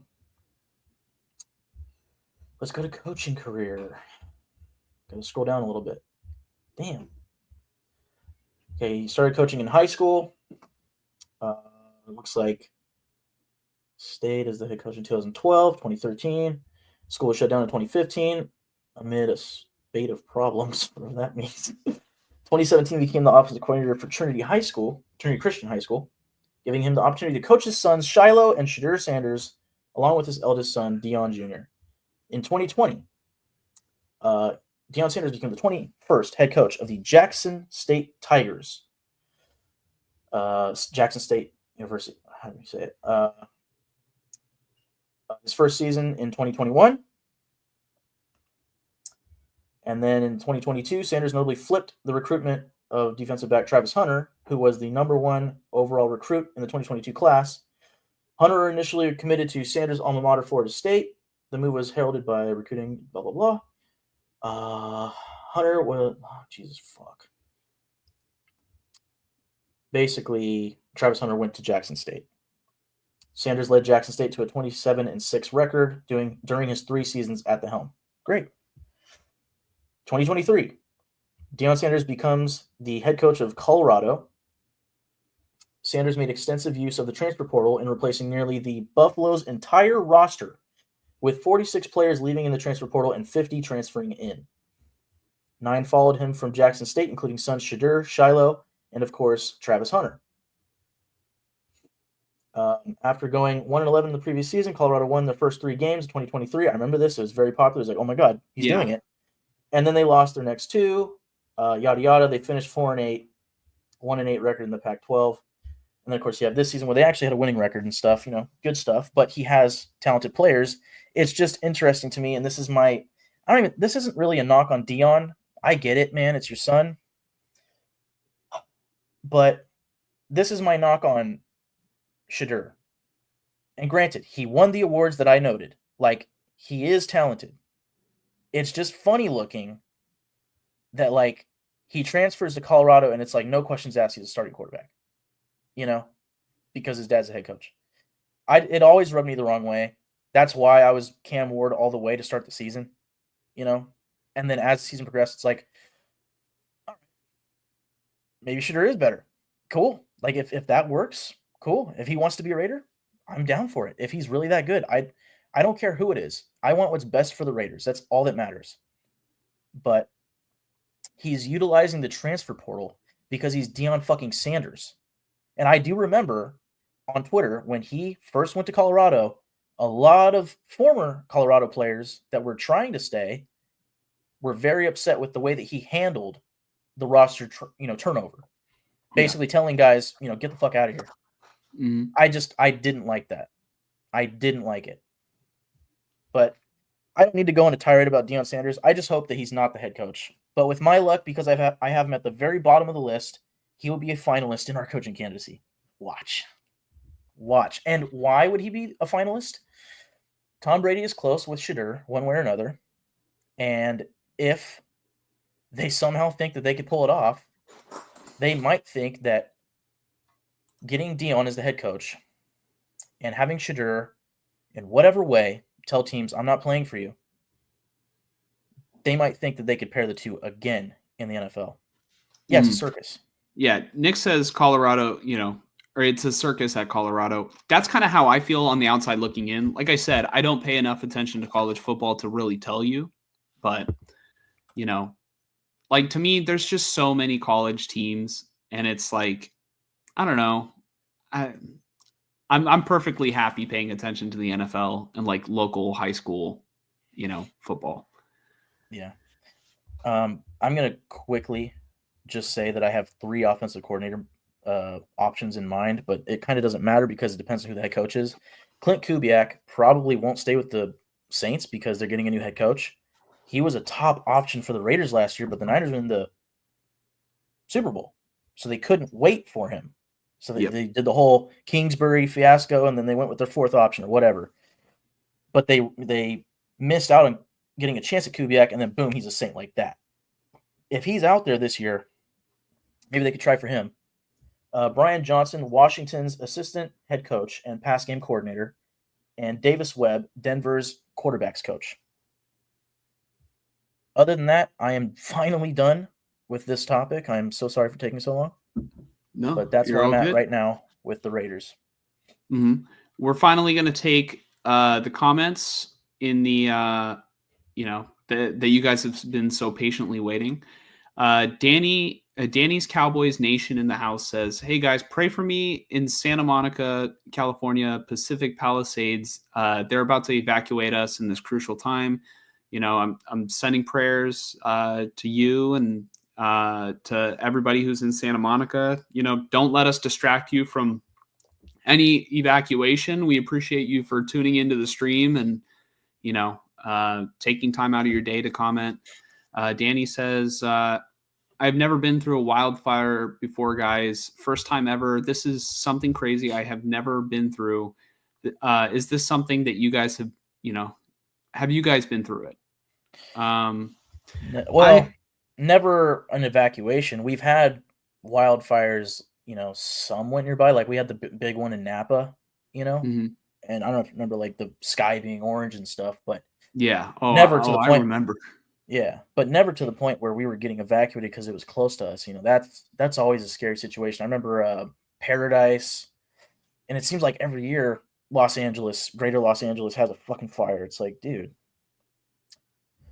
Ugh. Yeah, if you live in the Los Angeles area, stay safe. Well, really, I encourage everybody to stay safe, but, especially those who might be affected by the fires. In terms of evacuations that I've been through, obviously, we told the story about last Sunday. well, not 2 days ago, but the week before, we had to evacuate because of a gas leak. But that's obviously, that didn't last as long as I think these evacuations are going to last. And Yeah. in Plus, it terms ended of up being fire, nothing. never been affected by a wildfire personally.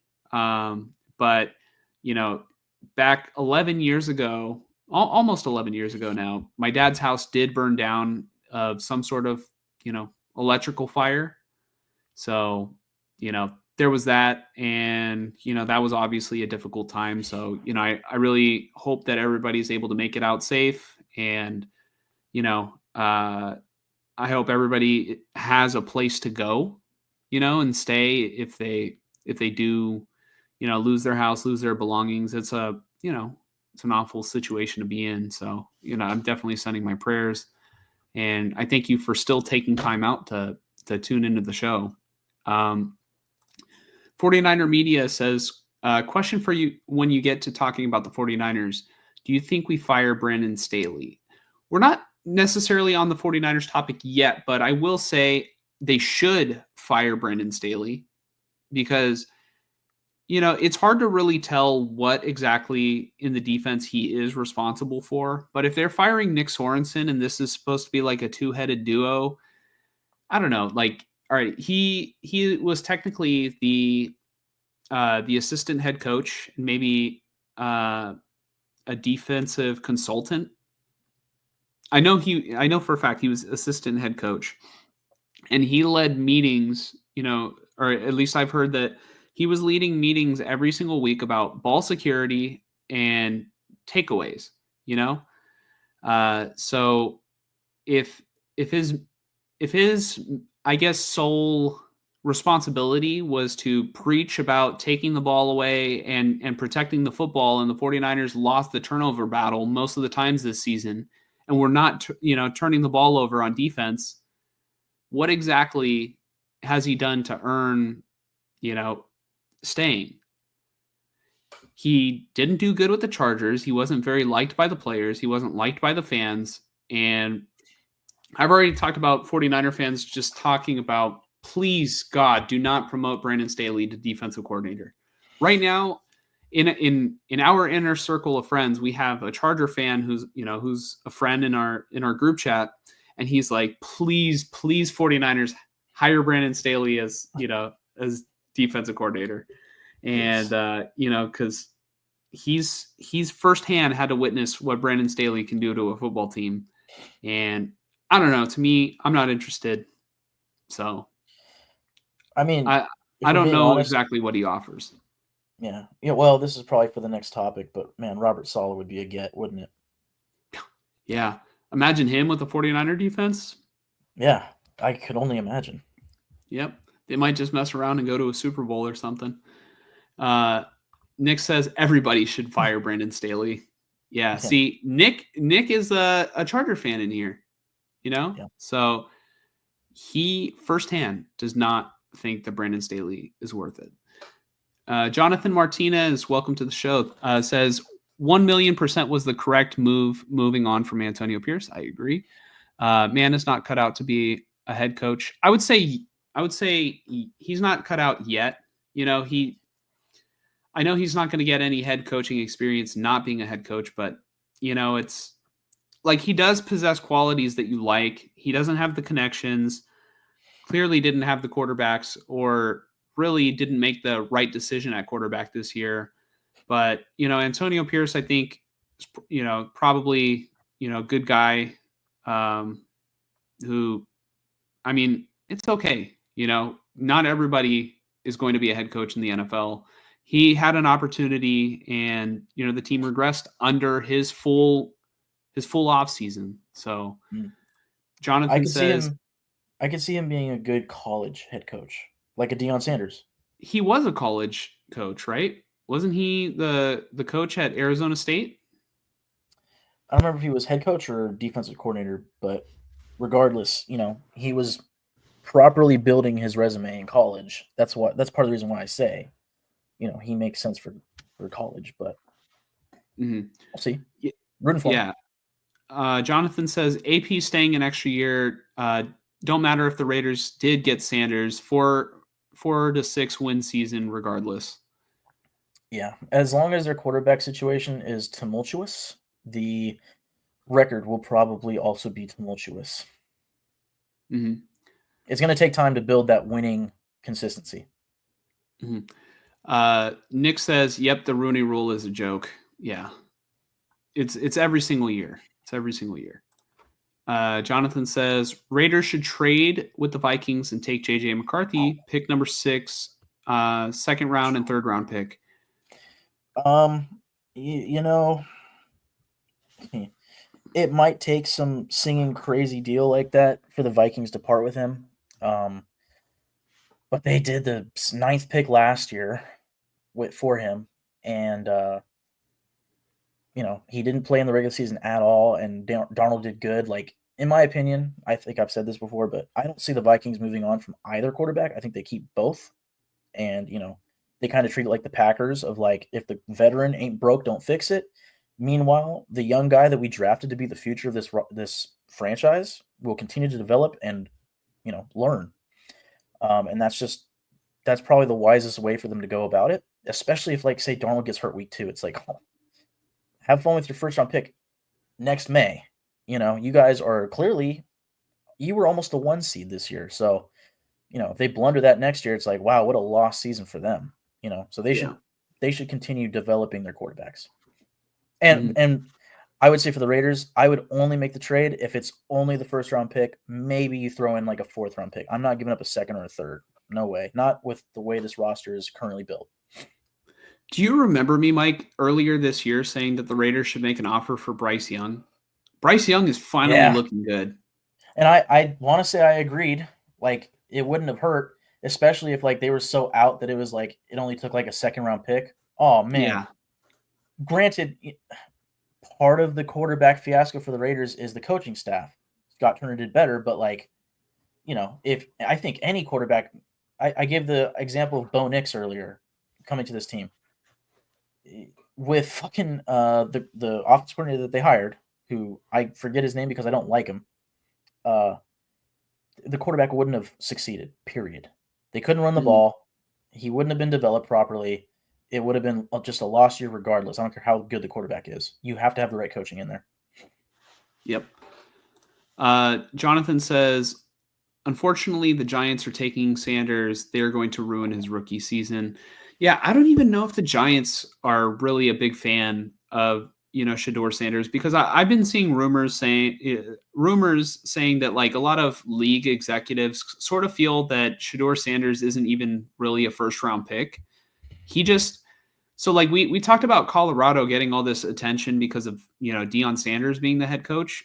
I feel like that's part of it. We just constantly hear about Shedeur Sanders. Is he really a generational player? Like, He's a solid quarterback prospect. I mentioned the awards that he has won in college. Like, he's solid. And he might even be a solid NFL quarterback. But to one degree or another, I believe there's a little bit of baggage to him. And I think that his eventual draft placement, whether it's 1st, 2nd, 3rd, 4th overall, is because a quarterback needy team needs to pick a quarterback. And not because he should be the first, 2nd, 3rd, or 4th pick. Maybe in reality, he should be like the 15th pick,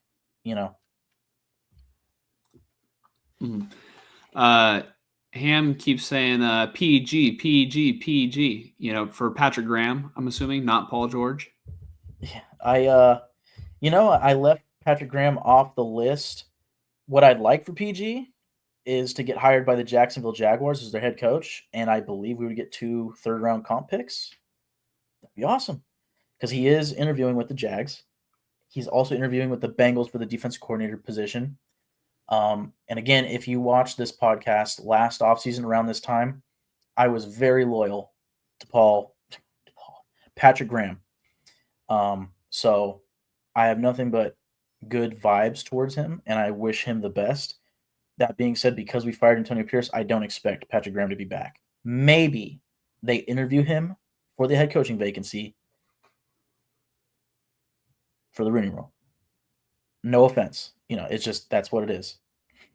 Mm-hmm. Jonathan says Patrick Graham will probably go to the Bengals. I can see That it. makes a lot of sense. Yeah, that makes a lot of sense. And you know what? Fuck, that'd be good for them. Yeah. Thrash tuning back in says, what's up? What's up, Thrash? Welcome back. 49er Media says, I don't see Saleh coming back to the 49ers. I don't know. I think it could be a good opportunity for him. Obviously, they have talent. They have to retain a lot of talent, but it worked last time, And I think if he wants to be a head coach again, he needs to go somewhere that can work for him. Yeah. And he's definitely not getting a head coaching job this year. He needs to go somewhere with talented players that are underperforming, and then it'll be another vote of, man, Robert Saleh is the real deal. If he goes to the 49ers right now, like, what do they have? They might lose Dre Greenlaw this offseason. They have Fred Warner and Nick Bosa, and that's about it. They have to bring back Talanoa Hufanga. They're probably going to lose Charvarius Ward. They have Diamador Lenore, who's solid, but there's a lot of holes in the defense, mainly the defensive line and the supporting linebackers. So, that's going to be something for Robert Saleh to think about. But if he wants to be a longtime defensive coordinator, yeah, I'm sure he would be welcomed with open arms, not just by the fans, but maybe by Kyle Shanahan, because he has not been able to replace Saleh or D'Amico Ryans. So Nick says one day AP might become a very good head coach, but basically the reason he was hired by the Raiders was because Max Crosby wanted him as the coach. Yeah, I'd say the players wanting him for sure definitely impeded, and like Mike had me bring up the tweet about that I think Vic Tafer said Max Crosby doing that did not please Mark Davis. So. It definitely didn't help, but yeah, I mean, Antonio Pierce can essentially take this season, this experience of him being head coach, and he can reflect on what he did wrong. And if he ever gets the opportunity again, he can try to not make the same mistakes next time. Jonathan says, who keeps moving Jackson Powers Johnson from center in favor of Andre James? Johnson has been outplaying him. Yeah. Yeah, honestly, that's one of my biggest questions going into this offseason is how is center going to shake out? Because they have Andre James on a 4-year deal, pretty like around 7th market range for centers. Do they want to keep him at center and force Jackson Powers Johnson to left guard, or do you do what's probably the right thing and put Powers Johnson where he naturally is better, which is center?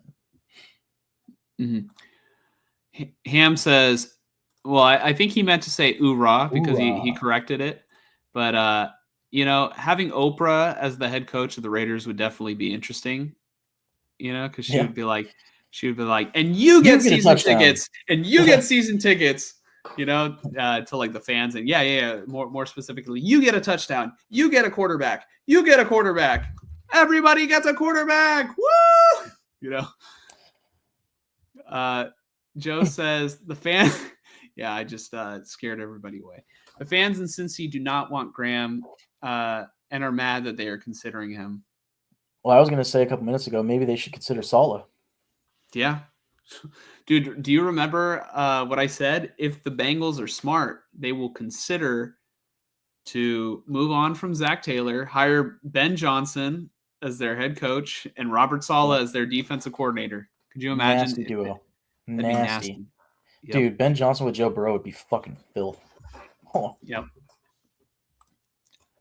Jonathan says, not a fan of Gardner Minshew, but cutting him due to a collarbone injury, you feel bad for him. Yeah, I mean, he'll be a backup somewhere regardless, and I would assume they do cut him. I don't know how that'll affect the cap yet. I'll look into it when we get closer to like free agency. Mm-hmm. But yeah, I expect that.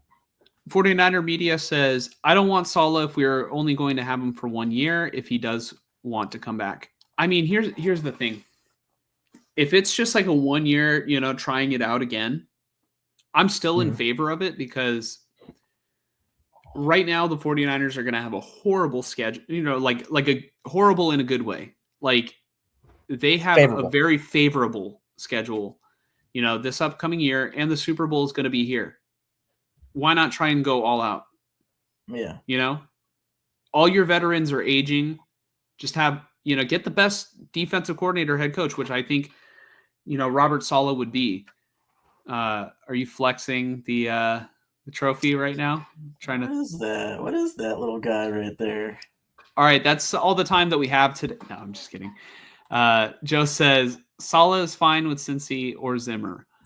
49er media. We need to stop losing a defensive coordinator every year. Yeah, I mean, they kind of jumped Maybe the that's gun why on they moving hired on from. Never mind. They probably jumped the gun on firing Steve Wilkes.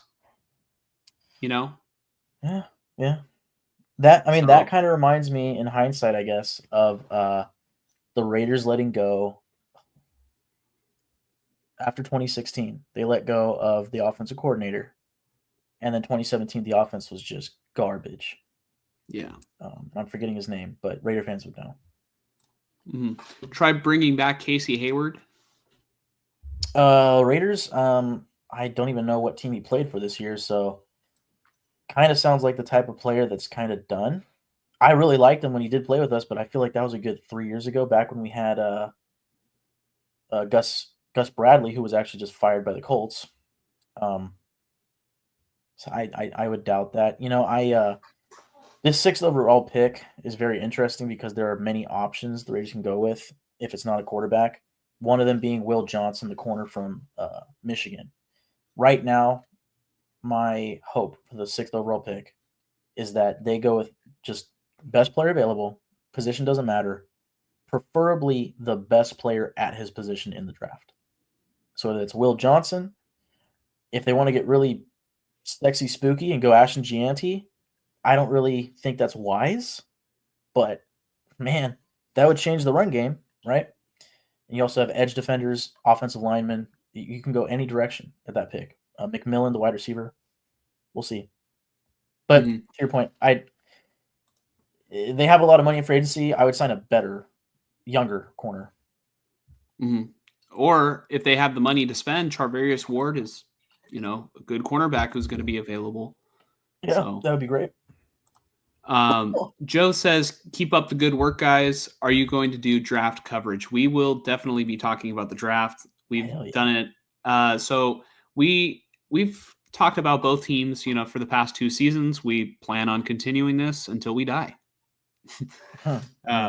But yeah, so hopefully I would hope that lasts at least a couple more seasons. I would hate to die sooner than that.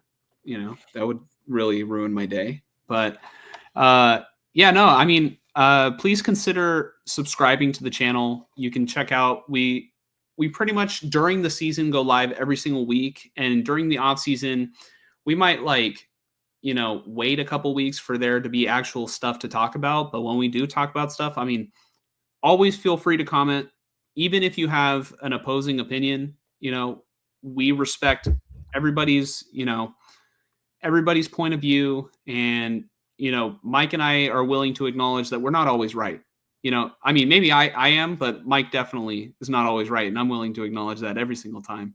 No, but seriously though, we appreciate you guys tuning in today. We're not done, by the way. We still have probably most of the show ahead of us. I know it's 11 o'clock right now, but we still have other things to talk about tonight. So I'm going to finish with these comments and then we're going to get to our next topic.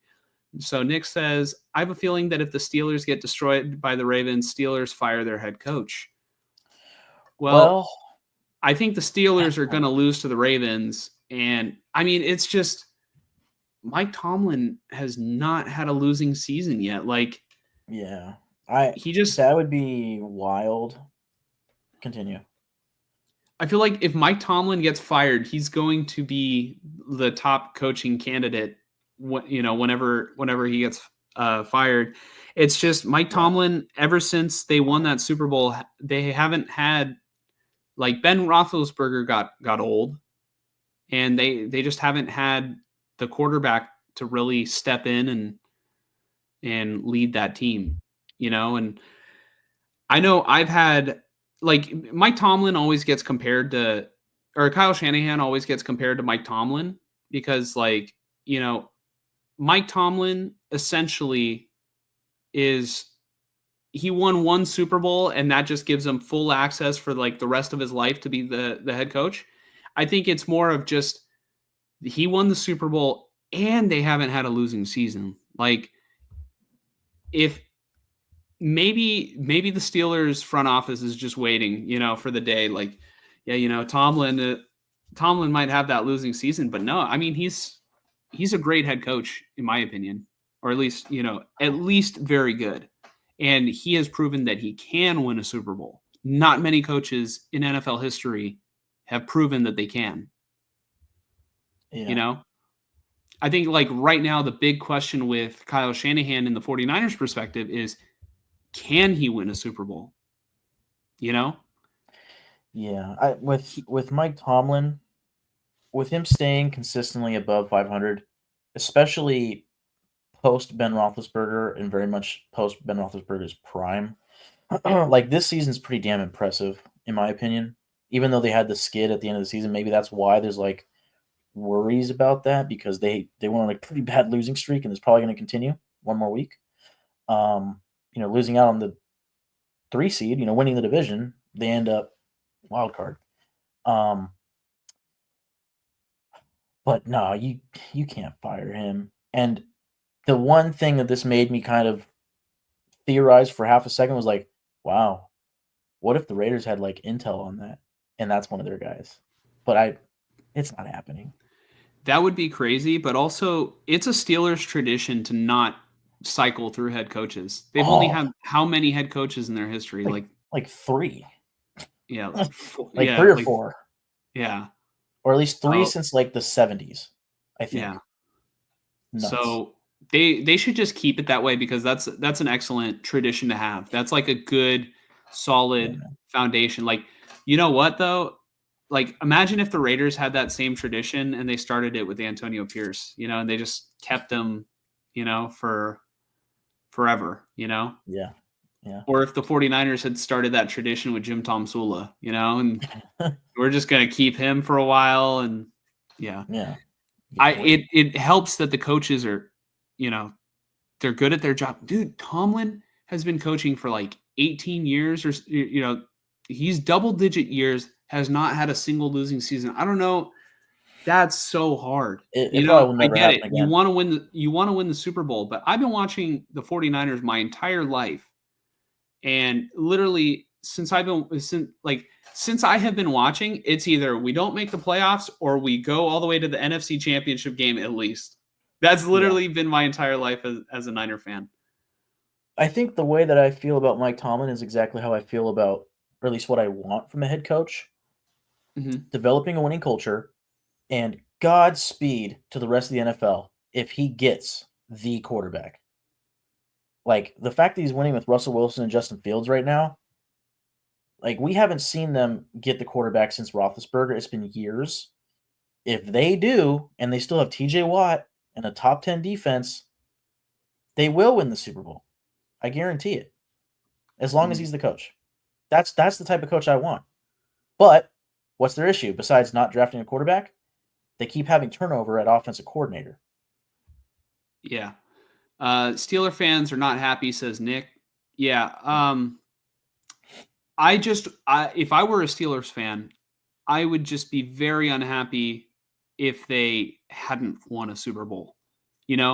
I would be like, all right, what good is these regular season, what good are these regular seasons if this guy has proven that he cannot lead a team to a Super Bowl victory? They've gone to 2 Super Bowls with Tomlin, right? They lost one. They beat the Cowboys or Seahawks. No, they beat the Cardinals. That was Bill Cowher. That was Cowher. They went against. No, Cowher was the Seahawks. No. Yes. Try again. No, you try again. Man, fuck. Maybe, but. Look, yeah, hold right. on. Fuck it. So, right. Let me go Steelers. But I know the Packers was their loss, or his loss. Yeah. Okay. Let's see. Yeah, you're right, because that was like 2006 against like the Seahawks, and it was 2009 for the Cardinals. Sorry. Yeah. Try me. Okay, so like I was saying, if you're wrong, if we are wrong, I will definitely let you know that Michael was wrong. So I apologize for him. Yeah. But you guys can stay for me. Okay. Yeah. Stupid ass Raider fan talking out of his ass. Yeah. Jonathan says, is asking who the bigger diva was. It's me. Okay. Yeah. No, but who was a bigger diva before they got traded? Devontae Adams or Josh Jacobs? Well, Jacobs did not get traded. Yeah. But the answer is Devontae nonetheless. Yeah. Jacobs was going on Twitter and sort of voicing, for lack of a better term, his frustrations, whereas Devontae demanded a trade and then got to the Jets and was still talking about the Raiders, at least a little bit, probably because he was being asked about it, but still, yeah, he was the bigger diva. And the Netflix show, going on there and just, he's mic'd up, it makes sense, but he was just complaining. It makes him look like that. So it's Devontae. Mm-hmm. Jacobs, I think, wanted to stay. He was mad because they didn't want to pay him. Yeah. That's a completely different scenario. Devontae wanted to leave because he was frustrated. Mm-hmm. 49er Media says McMillan is a dog. I'm an Arizona fan. He is sure-handed, that's for sure. That dude is I don't know who to compare him to. My first thought goes to Mike Evans, but I feel like it's something else, But I had been gaining this thought of man, McMillan would be so exciting, and you just, whenever you do get the quarterback, he is set the hell up. Keep Jacoby Myers, and Bowers, McMillan, and Jacoby Myers. Forget it, dude. And just in that time, get running backs. JT Money puts a bunch of emojis in here. Cheers, and then there's lightning bolts. I'm gonna assume that's for Chargers, but if not, nonetheless, thank you for tuning in and leaving a comment. Nick says Steeler fans are not. Oh, I got to that one. Cower, Seahawks, Tomlin, Packers, yeah, and Cardinals, because Cardinals was the one that he won. Nick says, I think last 6 playoffs, Steelers are one and done. Yep. Yeah. Same thing with, the Cowboys and, Yeah. Yeah. They're in the AFC. If you put Tomlin in the NFC, he would probably be more successful. That was my question right now is every my fellow 49er fans, I love you guys, but if Kyle Shanahan was a head coach in the AFC, I don't think he would be in the championship game or in the Super Bowl every single year. Yeah. What do you think, Mike? Or maybe we'll talk about that later. We'll get there. Jonathan says Brock Bowers needs to stop being suggested in trades. He is a generational talent. No. You do not trade Brock Bowers. As long as Tom Telesco is the GM, that Brock Bowers is, I'll go on a limb and say Brock Bowers is the one guy in this roster that's not going anywhere. Yeah, I'm saying that. You do not trade Brock Bowers. But just to give sort of a preview of what we're going to be doing the rest of the show, we're still going to be taking your guys' comments after the topics, or even during the topics if we feel like it perfectly ties in. We're going to go with Raiders 2024 season recap. Then we're finally going to talk about the 49ers firing Nick Sorensen and Brian Schneider. We're going to talk about the 49ers 2024 season recap. And then we're going to give our top 5 favorite, players from each of our teams this year. And then we're going to predict the wild card games this upcoming weekend because we did that last year. It was a lot of fun. It's just fun to talk about football in general. So one more question, then we'll get to it. But 49er Media asks, Josh, who is your draft crush? Like I said, I don't watch a lot of college football, but in terms of what I want for this team, if you can get me a defensive lineman, get me an offensive lineman in the first round, an offensive tackle. No, a center. 49ers need a center more than they need a tackle right now. I just don't know. Like, the reason why I immediately went to tackle is not so much like, Colton McKivitz has been better this year than he was in the past. But, like, when is Trent Williams going to retire? You have to reload. Yeah. Yeah. Tony Brown says, why did we let Josh Jacobs walk out the door? Well, imagine the Raiders currently paying him $16 million a year, and they can't fucking run the ball. I know it's Josh Jacobs. He's a great running back. Look at how he's playing on the Packers, but the Packers are built different than the Raiders, in part because they have a quarterback.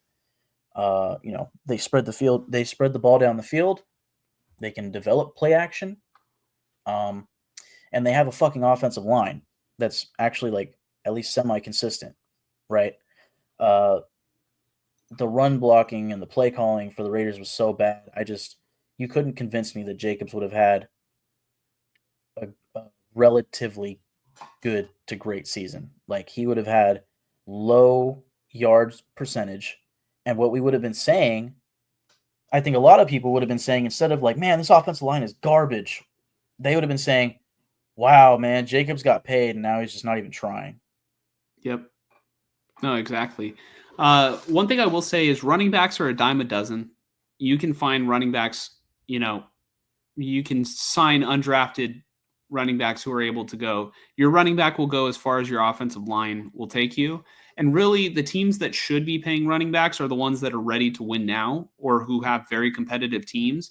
So, like, the perfect example this year, Saquon Barkley on the Eagles, rushed for 2,000 yards. Yeah. He was on the Giants before, right? Complete dumpster fire. He looks much better right now on his new team. Derrick Henry on the Ravens. Look at what that has done for the Ravens, adding, his rushing ability to that offense. They might go all the way to the Super Bowl. Mm-hmm. The third running back, Josh Jacobs. Yep. Look at what he's added to Green Bay's game. What they did, Sure. they changed. They used to be more pass heavy. They completely abandoned that. He is the offense. Yes. Yep. Yeah. Tony says, didn't think about it like that, but I get it. Yeah. So it's like they would have wasted Josh Jacobs' prime and wasted draft capital getting guys that could have helped. So think about it this way. Instead of paying Josh Jacobs, the Raiders were able to pay Christian Wilkins. Yep. And also it's a new GM. So it kind of made sense that a new GM comes in and he's like, I'm going to make wiser decisions. Like Josh said, running backs are a dime a dozen. Like, you don't need to pay up for running back when you don't have the capabilities as a team to like go far in the playoffs. Like, why would you waste your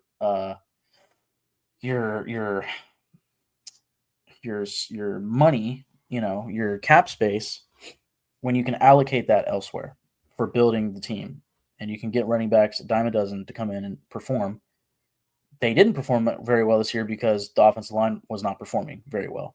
So it would have backfired had we kept him, but that's hindsight 2020. I very much wanted him to stay, Yeah. Like last season, Zamir White was able to, almost hit the ground running in Josh Jacobs' place when Jacobs was injured towards the end of the year. And this year, Zamir White couldn't get anything going. Most of the running backs all season long could not get anything going. You go as far as the offensive line, the scheme, So yeah. 49er Media says this center class is meh. Yeah, so, I mean, they have to sign a free agent center then because Jake Brendel has to be replaced. He is the weak link on the 49ers offensive line. But if not, going back to the whole draft crush thing, how about another linebacker if Dre Greenlaw is not able to, come back? How about a defensive lineman? Because, the defensive line is, the 49ers get cooked every single game because they can't stop the run. So, yeah, that's sort of in the direction of where I'm thinking. And last year, that's where I wanted them to sort of focus, but they decided to add another wide receiver to the room. And to their credit, I like Ricky Pearsall, but it just wasn't exactly the need. Tony Brown says, hard to believe that Josh Jacobs was the leading rusher just a few years ago with the Raiders. Yeah. Yeah. That's when they And still then had a quarterback. 49er media says we need to retool the trenches 100%. Yeah, that's the biggest need on the 49ers right now. But let's go ahead and Mike. Oh my God. What? Pete Carroll. Oh, I did not consider him. you want Pete Carroll to chew through gum on the Raiders sideline? Is there a Right. gum factory in Las Vegas? It's just that Josina Anderson tweet is killing me about like, oh, the availability of these two guys. Like, what if somebody talked to him? He's already interviewing for the Bears job. Apparently, he wants the Bears job. But I mean, you want to talk about experienced and able to build a winning program? Wow. We'll finish the whole Antonio Pierce topic with that. I didn't consider that. Wow. Mm-hmm. Okay. Tony, I will get to your comments just as soon. We're trying to get into Raiders 2024 season recap. Mike, the Raiders finished 4 and 13. They finished 4 and 13, and really, this is kind of what you expected from the team. You didn't really expect them to be very, competitive, I guess, coming in, or for them to be a playoff team. Like, we knew they were talented, but we didn't think they would regress this badly. Maybe. Well, after about week 3 or 4, we expected it. But I mean, coming into the season, I thought the Raiders are going to be better. I thought they were going to progress, not regress. Because on paper, the roster got better. Well, the reason why I say that is when we had Grant on the show, Grant specifically asked you. He goes, Mike, what were Gardner Minshew? Yeah. Gardner Minshew? What are they thinking? And then Grant kept asking, what are they thinking? And I go, tell them, what were they thinking, Mike? Yeah, and I think my response. Man. I think my response was, if maybe not specifically to him at that moment, but I know when we talked about like what is going to be the reason that the Raiders can't win this season, it's going to be the quarterbacks.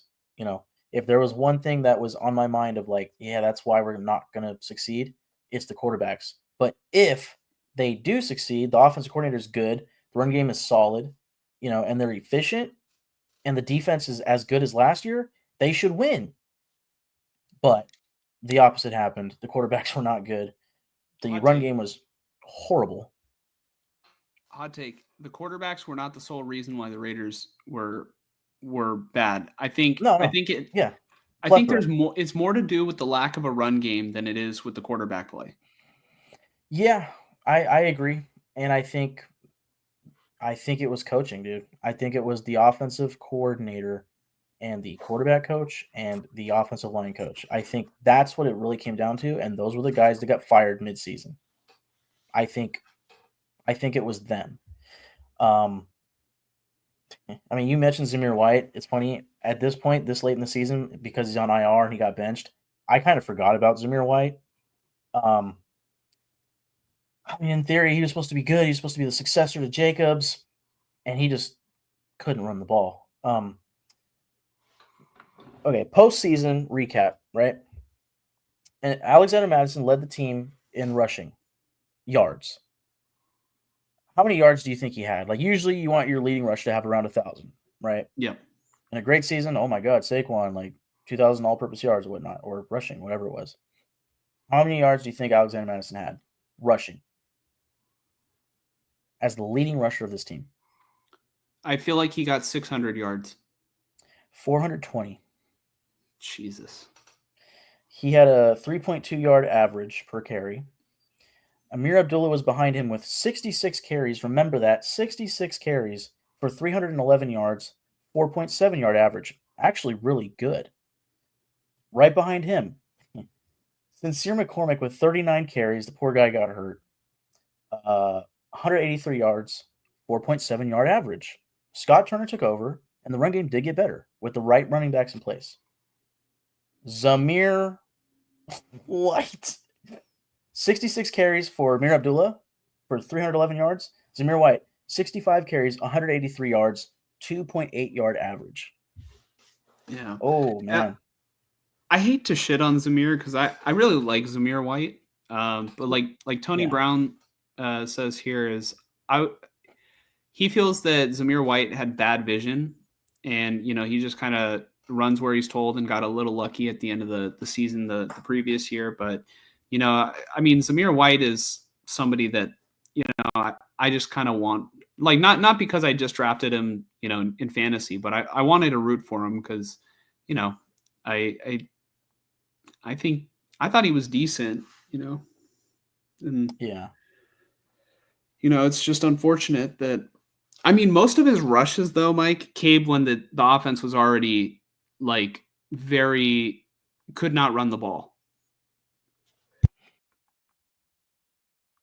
You know Yeah. what I mean?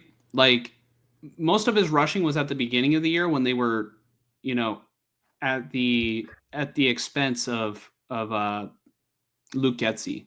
You know? Yep. Yep. Yeah, 100%. I think that's part of why Zamir White struggles because that was when Luke Getzey was still the offensive coordinator. Okay, Mm-hmm. passing. Gardner Minshew led the team with 2,013 yards. Let's see, 9 touchdowns, 10 interceptions. Awesome. Sacked 29 times. Aiden O'Connell, 1,600 yards and 8 touchdowns, 4 interceptions. Solid. Again, offense changed at that point. Receiving, this is where the fun begins. Brock Bowers, 1,194 yards, 112 receptions. He broke all the records on 153 targets. Like, honestly, thank God they traded Devontae, man. This was fun, you know? And then, honestly, and he had 5 touchdowns. One person that I really wanted to talk about as far as the end of season recap is Jacoby Myers. I saw going into this Charger game that he had like around 900 yards receiving on the season, and I was like, man, they should get him 1,000 this Sunday, and they did, you know. And everybody was all hyped about it and stuff. It was his first season getting 1,000 yards. I remember back early on in his Patriots career, he struggled getting in the end zone, kind of like Trey McBride this year. Like it was kind of a joke, you know. Mm-hmm. Um, Jacoby Myers is the type of player that the Raiders need to keep around for a multitude of reasons. He's sure-handed, great route runner. He also just plays with a chip on his shoulder while also not being a diva. He's not your typical diva receiver. He's very humble, and he loves to block. He loves to get in there. He'll crack a defensive end. He does not care. Dude is a stud. I think because he was an undrafted free agent, and right now he's a Raider, and before he was on the shitty Patriots teams, he hasn't ever really gotten like the major respect I think he deserves. Do I think he's a true number one in this league? Not necessarily, but I think he can be. I think he's a top 32 wide receiver in the league. I think that's fair. Um, Granted, I think he's the perfect second wide receiver for an offense. And if you want to consider Bowers the top receiver, I'm fine with Myers as the second receiver. I'm just not quite fine with Trey Tucker as the third. I need somebody else in this offense receiving, right? Preferably an athletic guy who's probably your number one. Jacoby Myers being like the Michael Crabtree sure-handed guy, right? Go get your Amari Cooper. Plus you have Brock Bowers, and it's just like, God damn, put a quarterback in there. Have fun, you know? And then defensively, Robert Spillane led the team in total tackles. Shocker, 158, 2 sacks, 10 tackles for loss, 7 passes defended, 2 INTs. Great season. Upcoming free agent. I think he is, depending on the defensive coordinator for this team, I think he's one of the. There are a lot of free agents this year, especially on defense. He's one of the few guys that it's like, you should really re-sign him. He's great for this locker room, for this team, for this defense. And I don't think you're going to find many linebackers like him in free agency. Trevon Merrick right behind him, 104 tackles, 1 sack, 5 tackles for loss, 10 passes defended, 2 interceptions. Really, really good season from him.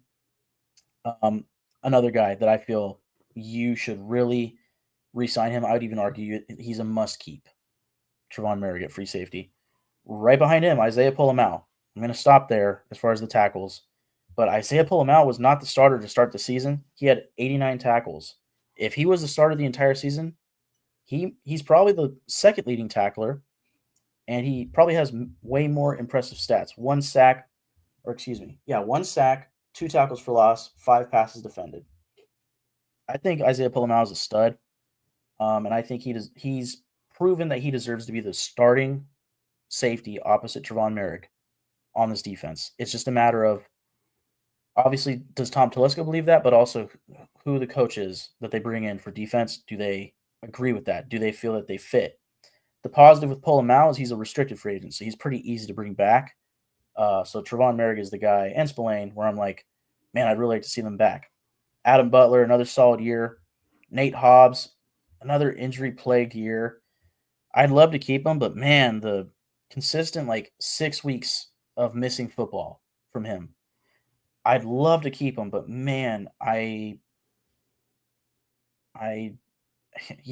Tyler mentioned in our group chat that Asante Samuel Jr.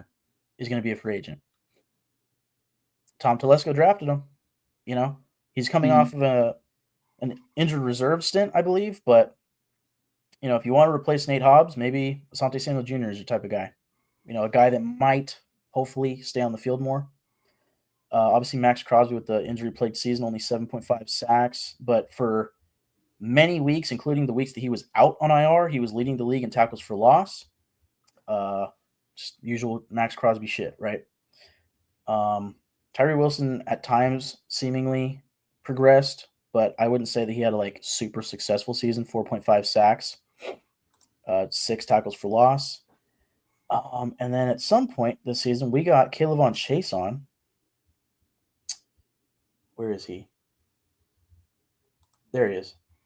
7 tackles for loss, 5 sacks, 32 tackles. That's a guy that I'd love to get back as a depth defensive end for this roster.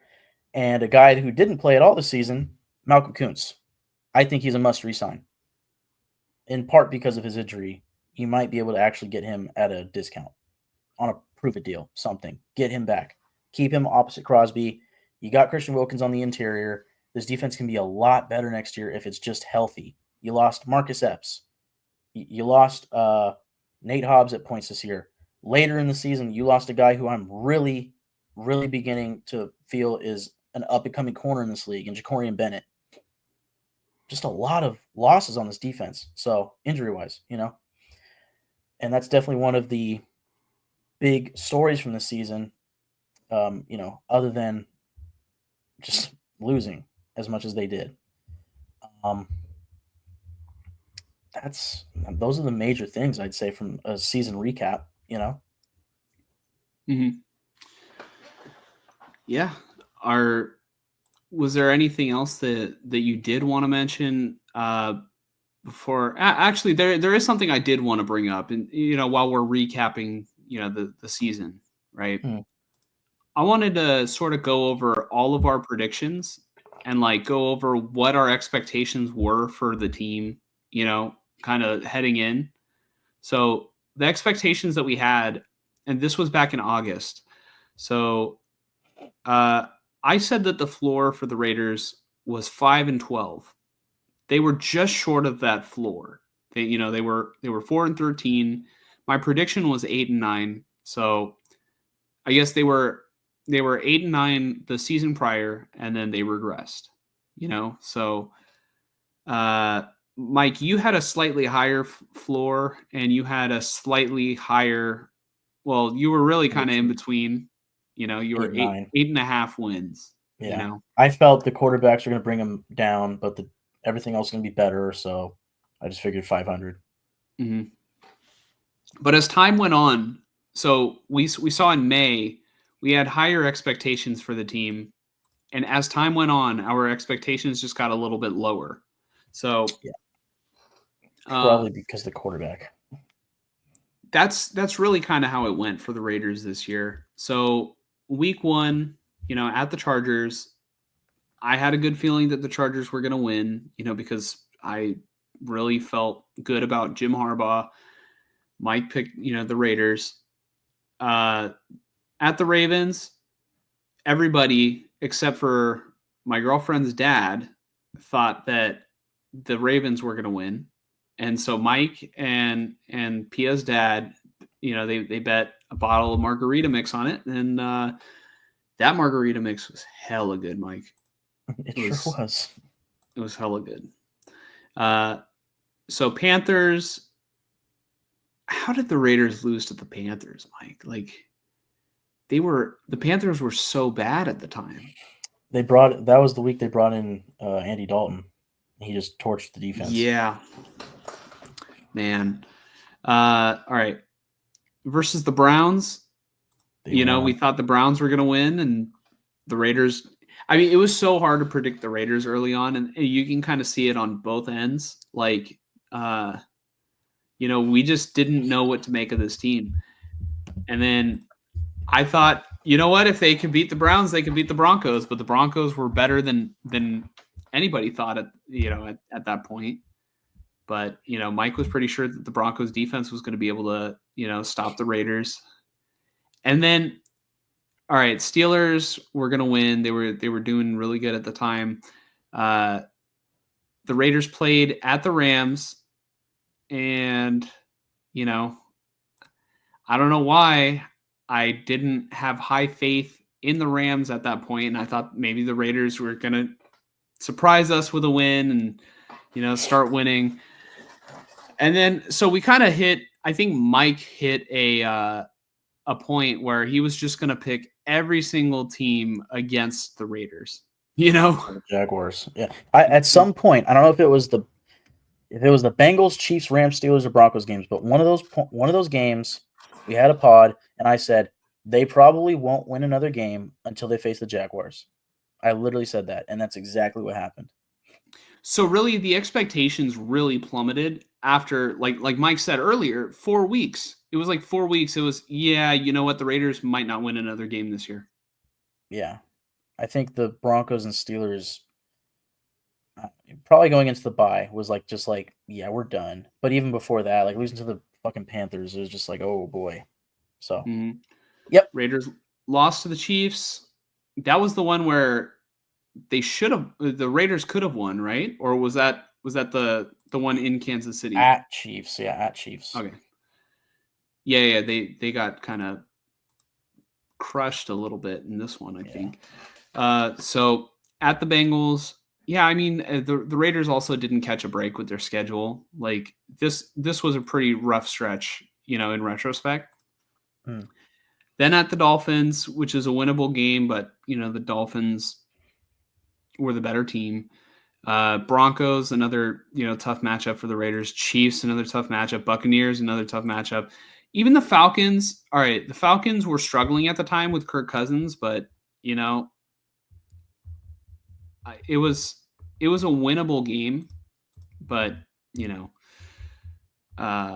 Raiders did not pull that one out. And then Mike expected the Raider. This was the only Raider prediction since week 3. And Mike, I mean, to Mike's credit, he got it right. And, I thought maybe, I was feeling the Mac Jones magic a little bit. I thought maybe Mac Jones could put together another performance, feed Evan Engram, feed Brian Thomas Jr. But the Raiders hurt their draft stock. This was like the first of the 2 weeks. Like, this is where they relinquished their first overall pick. And then they did it again against the Saints. And that's where Mike kind of flip-flopped. That's what I didn't understand. But I think Mike wanted to believe that the Saints were going to win. Yeah, that was the one prediction this year where I was like, I'm just praying that I'm right, but I don't think I'm going to be. What it was, I had that hot streak of, let's just say it was 10 straight weeks of getting it right, maybe even more. I was like, can I please be right again? And the Saints beat us. I was just trying to keep the vibes going. Yeah. So, I mean, really the rest is history. Like, you can kind of see where our predictions were the entire season. We didn't predict the Raiders to win a lot of games after, outside of those first couple weeks. And then so in terms of week to week predictions, Mike barely He got one more than I did for our Raider picks this year. Before the season, our expectations were very, very high for the Raiders. This was back. This was back in May of last year. So FP. FP. Okay. FP. Yeah. Yeah. I just narrowly. I mean, we had more incorrect predictions than correct predictions at the end of the year. The expectations definitely got lowered. Yeah, it's hard to predict a season preseason, especially with all these high hopes. Again, on paper, the team looked better. The quarterback situation was worse last year, arguably, and they won games with Antonio Pierce, and then they regressed, yada yada yada. So that's 2024 Raiders season for you. Yeah, Tony Brown says 420. Oh my God, that's nasty work. Unless you're Snoop Dogg. Yeah, or Wiz Khalifa. Yeah. Jonathan Martinez says, I felt so bipolar, with the rematch of the Chiefs versus Raiders. Daniel Carlson missed 3 field goals. Depression. It was better for the Raiders that they at that point, I was just rooting for the first pick, so I didn't even give a shit. If this were a meaningful season, that would have sent me through a wall. Mm-hmm. Tony says, yes, I love Myers also. What do you think about pairing him with T. Higgins? Man, I mean, they have the money for it, The only thing is, T. Higgins is a guy who does not play full seasons, and like, would it be better for the team to sign T. Higgins, who I do think is a top end wide receiver? Like on most teams, he's number one, kind of like a Devontae Smith. I would, anyways. It would probably be. If you can get T. Higgins on a discount, it actually, sorry to cut you off. It might be a good, all right. The thing is, with free agency, you're never going to get guys, on discounts. Yeah, you have to overpay. But in a perfect world, if you could get T. Higgins on a team friendly deal for the Raiders, which isn't going to happen, it would be perfect, because if he does miss time, you just got finished saying that Jacoby Myers he can be a number 1 in your opinion, but is sort of the perfect number 2 wide receiver. Yeah. Yeah, it would be awesome if they also get the quarterback. Like, okay, one way that you can make it make sense is you sign him, you have the money to pay for him, and then somehow you do get the quarterback in this draft, whether somebody falls to 6 or you trade up, which I'm not the biggest fan of because it involves more first round picks later getting sent. But in that case, it's like this offseason coming in, like Caleb Williams was set up with all those wide receivers and, blah, blah, blah, blah, blah. They got a running back, and it looked like, wow, they're really set up. Their offensive line still sucked. He was like the most sacked quarterback. That's a big part of it. It wouldn't be worth it to me if you don't have the quarterback, essentially. And the only thing that makes it make sense to me, like I said, is drafting the quarterback, or just instead of going McMillan 6th overall, or even a wide receiver 2nd round, 3rd round, you can spend the money for the wide receiver and then draft best player available, 1st round, 2nd round, 3rd round, non-receivers. That works for me. And that's a lot of fun, but man, I think the advantage of the Raiders is they don't have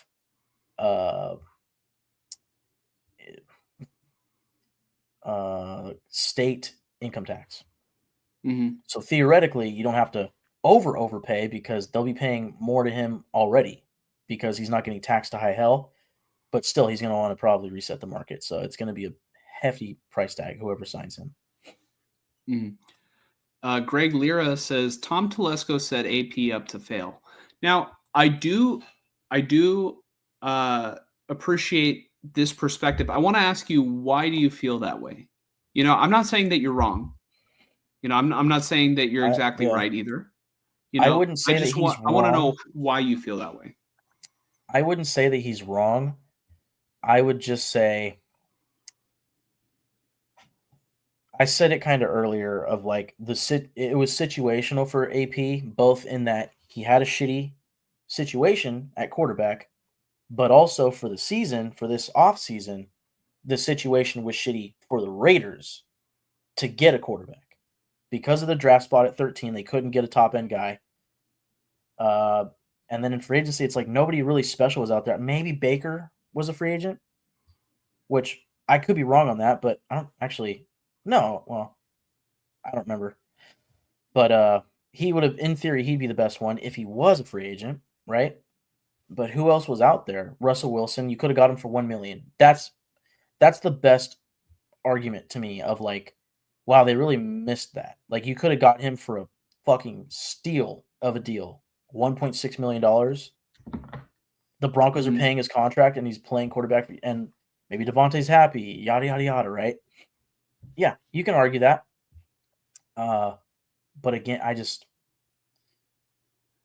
if anything, and I think Antonio Pierce was a part of this because at least he said that one of the reasons why he liked Gardner Minshew is because he beat the Raiders last year, which I was like, okay. A lot of quarterbacks beat the Raiders last year. But you could argue that their free agent, man, we'd have to look at a list of the 2023 free agent quarterbacks. If you could pull that up right now while we're waiting for his comment, that'd be awesome. Just really quick. I'd say the best way I could put it is that Tom Telesco and company's assessment of the free agent quarterbacks is what set AP up to fail. Other than that, it was the Raiders situation. It was the fact that they beat the Broncos at the end of 2023, and that put them above the Broncos in the draft, so they couldn't get a quarterback. Mm-hmm. Okay, so situational. Let me share my screen here so that way, you can. All right, 2023. All right, so Lamar Jackson was not going to hit free agency. Geno Smith didn't, he re-signed with the Seahawks. There was Derek Carr, who signed with the Saints. Obviously, we're not signing him. Sorry, go to 1 and 2. Am I looking at the right year, or is this the year prior? Because Jimmy Garoppolo... this is the year prior because Derek Carr wouldn't have been on the Raiders the previous year. Yeah, no, okay. I'm looking at the wrong year. So I need to look at 2024. Yes, free agency. Sorry. Yeah. I'm still confused because it's just January fucking 7th of 2025. So I'm thinking we're still in 2024 season, yada, yada, yada. Yeah, look at... All right. Like I said, we need to acknowledge when we're wrong, and it's always Mike. It's always Mike. Okay. Let me see if this is a good source. All right. Right here, I'm pulling it up.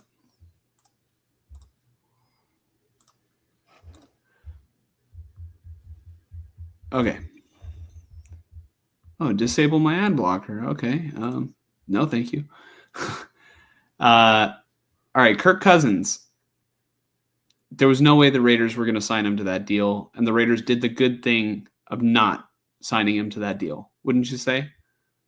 Yes. Baker Mayfield. The Buccaneers were going to... I mean, they re-signed him. So I think they had full-on, first hand with that. How outdated is this website? Oh my God. Jacoby Brissett. I didn't even know... Okay, he signed with the Patriots. Joe Flacco signed with the Colts. Tyrod Taylor, with the Jets. So Joe Flacco was the interesting option, but he was not good with the Colts this year. He was only good with the Browns. Ryan Tannehill, I don't even think he signed anywhere. That could have been an interesting name to take a look at. Josh Dobbs could have been interesting for the Raiders. Jameis Winston would have been interesting for the Raiders. Right. But, comparing Dobbs and Winston and even fucking, I guess, Flacco, Gardner Minshew actually was, starting games and, winning games. Like it kind of does make sense comparing most of these quarterbacks. Russell Wilson and Baker is where I'm like, yeah, you made the wrong decision, but Baker wasn't going to go anywhere else. Like I'm sure he wanted to go back to the Bucks. You know? Yeah, there wasn't a lot of options. Go back to the top. Oh, Yep, sorry. you're good. I'm just trying to think of the top again. I mean, Jacoby Brissett. That's bridge quarterback 101, and they probably realized that they weren't going to be getting a quarterback in the draft. So why get a bridge quarterback who's super like old and like not really the type that's going to start a full season? Whereas Gardner Minshew, it's like, well, we've seen him like succeed. Like I understood the thinking. And Joe Flacco, 39 years old, really? Like, yeah, he played great for the Browns, but, eh, you know, Tyrod Taylor, not a starter. Tannehill, fuck no. Dobbs, not a starter. Sorry. Jameis Winston, interesting, but at this point in his career, he's not a starter. At least not recently. Mm-hmm. So I don't really blame them. I really don't. Especially considering it was only around $10 million per year. It's like, it could have been worse financially. Yeah. Tony says the quarterback and offensive coordinator, of course. I do like AP, but I agree with you guys. We need a coach with experience and who calls plays also. Yeah. Like it's not so much that the coach needs to call plays, but it needs to be the coach's offensive system. Yeah. Like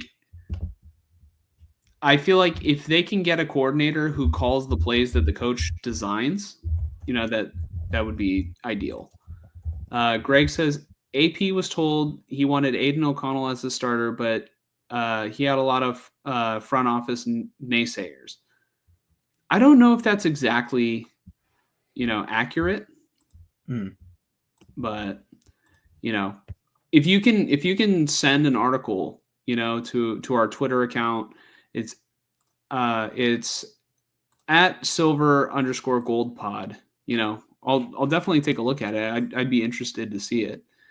All in the coffin, or all in till the coffin says, to be honest, send Mad Max in a trade package for the first overall pick and keep our 6th overall as well. No. There's no quarterback in this draft, in my opinion, who's going to be worth Max Crosby. Maybe next year to get Arch Manning, but not this year. Yeah, I don't know why earlier today I was driving at work and I had this on like thought of like, could they trade Crosby maybe in a year? Man, I mean, and the thinking is you get future picks and you utilize that to move up for the quarterback next year, and then you hope for like a Malcolm Kuntz, and maybe you draft the edge defender 6th overall this year, and you also have Tyree Wilson. Like, just hope that 2 of those guys can just be bona fide starters. Obviously, your defense can be a little bit worse, but hey, man, if you can make it work right and get the quarterback, that's worth more to the team if you get the right quarterback. But I'm not. If I'm a GM, I'm not trading him. Yeah, only if you have a sure thing at quarterback. But none of these quarterbacks are going to be a sure thing. Even Arch Manning isn't necessarily a sure thing, but he's just the hot name that's like looming in the next couple of years. Similar to imagine a Manning and Brady duo. Brady training a Manning, like that's crazy. The Raiders are going to become the Rocky movies of the NFL because Brady beat a Manning a couple times in the playoffs and then lost to both the Mannings, and Rocky and Apollo Creed. It's all coming full circle. Jonathan Martinez, what's the most painful injury that you've seen this season in the NFL? I'd say there are a couple painful ones that I've seen. I would say Tua's concussion did not look very fun. That was scary. There was easily Tank Dell's injury. Oh, yeah, I agree. In Easily, slow motion, that shit was nuts. Not good. yeah. Oh, I hope he's okay. yeah. I was thinking Brandon Ayuk, but no, Tank Dell's was worse. Greg says Luke Getzey and Tom Telesco both argue to start Minshew based off of paying him for $15 million. I'm sure Getzey probably was vying for Minshew simply because he had a better sense of the offense in theory. That makes sense to me. I think that's probably got a lot of merit to it. Mm-hmm. Yeah. Antonio Pierce will leak out what truly happened within time. I believe he will. I do believe that more is going to come out later on. But If he's on a I mean, we'll see. podcast, maybe. Yeah. Yeah. Jonathan Martinez says, never trade Max. He's the heart and soul of the defense.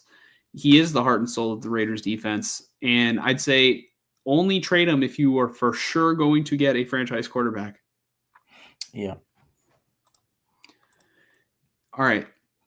We can finally move on. The 49ers fired Nick Sorensen, who was the defensive coordinator. Well, they didn't necessarily exactly fire him. They just said, I guess the reports say that he will not be the defensive coordinator next year, and the 49ers hope to retain him on the coaching staff. I think there's speculation that he might be in the running to be the next special teams coordinator because a couple of years ago he was a special teams coordinator with Jacksonville, I believe. But, I don't know necessarily exactly how I feel about that. I would want somebody who is, I guess, a little bit more proven at, special teams coordinator. I don't know necessarily how exactly Jacksonville was, but I don't think that Nick Sorensen is this perfect football coach. But if the players like him and Shanahan likes him, like I'm open to the idea of keeping him on the staff. Brian Schneider was the guy who he had to go. It's been a couple years of special teams blunders, and maybe Brian Schneider was a good coach, but at the end of the day, all of the special teams mistakes, the common denominator is the coordinator. You know what? I get it. Jake Moody is the one missing the field goals, but still, there's how many long returns are they going to give up on kickoffs? How many muffed punts? All this stuff. It all stems, with Brian Schneider.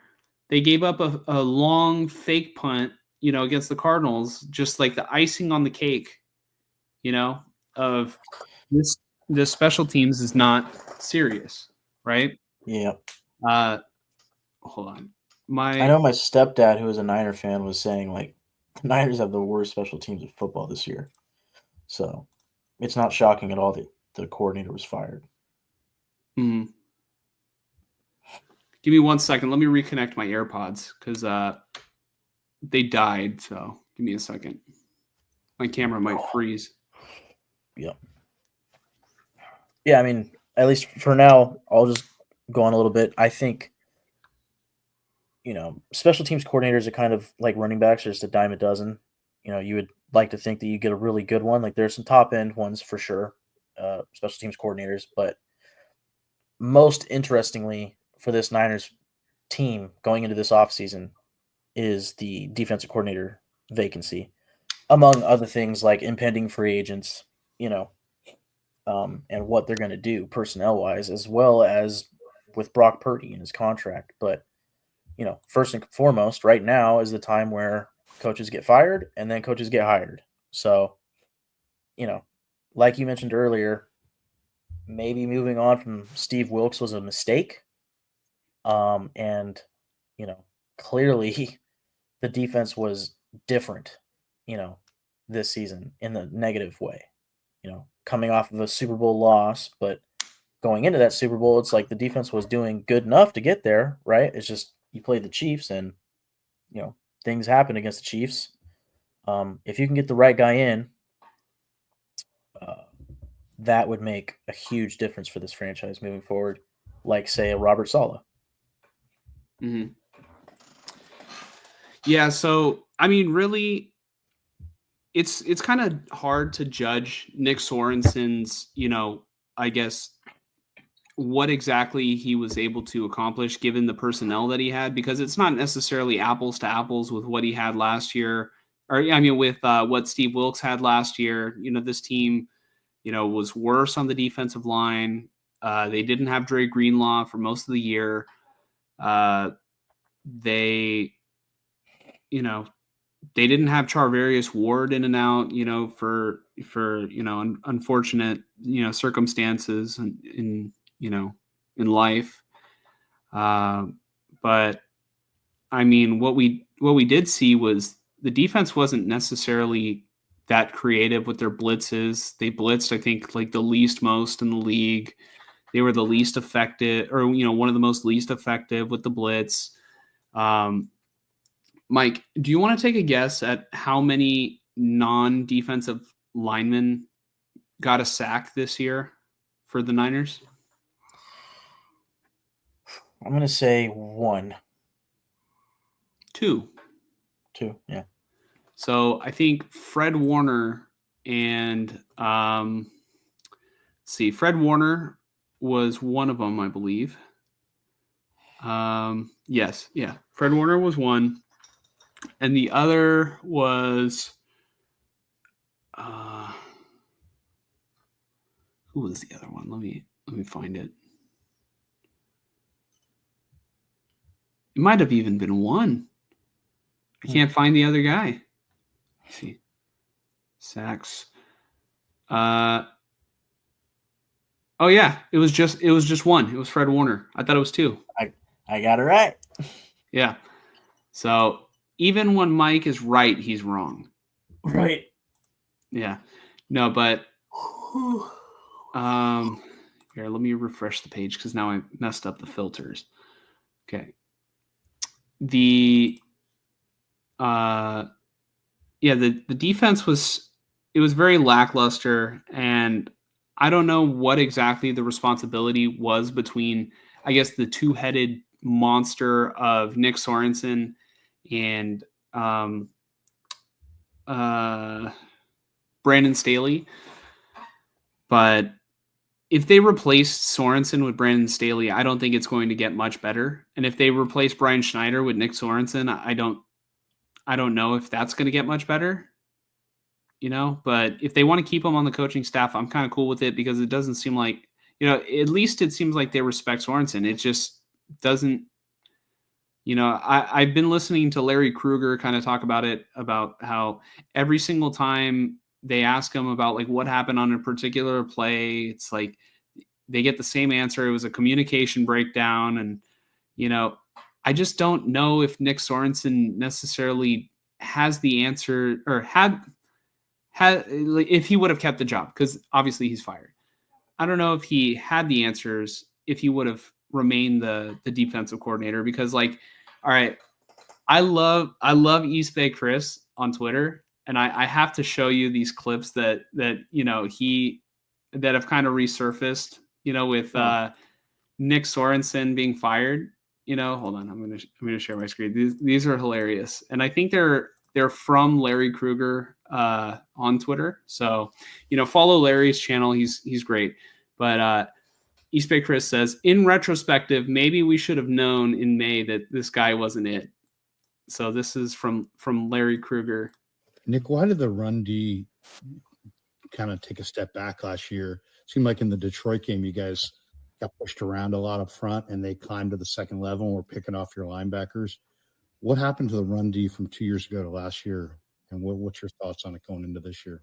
In that game, they got us a couple times. We've evaluated that, and we're going to fix that part of the game and those type of runs. That's what we've kind of focused on. Nick, what? So we're in the future now from when that happened, and they did not work on it or fix it, and it wasn't just that they got a couple times in the NFC Championship game, but this is the one that cracked me up right here. This one. So, you're a first-time coordinator. What is it that you think got you this job? I think you'd have to ask Kyle and John and ownership. I think it's. I mean, I was here. I understand the defense, familiarity with it, with the guys, and how we play, what's expected. I think we all know what we expect out of the defense and our team. So probably have to ask Kyle about that. Why do you think they chose you? Yeah, I don't know. Ask them. Yeah. I don't know. Hey, Mike, why do you think you decided to do a podcast? Like, what made you the right guy to do a podcast? I don't know. Ask God. I don't know. Ask Josh. You might want to ask Josh. Yeah. No, you know can what? give better answers than that. But like, all right, Yeah. that alone, just the defense from last year to this year. Yes, the personnel was worse, but it just they weren't very. I mean, they just played a lot of base, a lot of soft zone coverage, and they didn't do much else.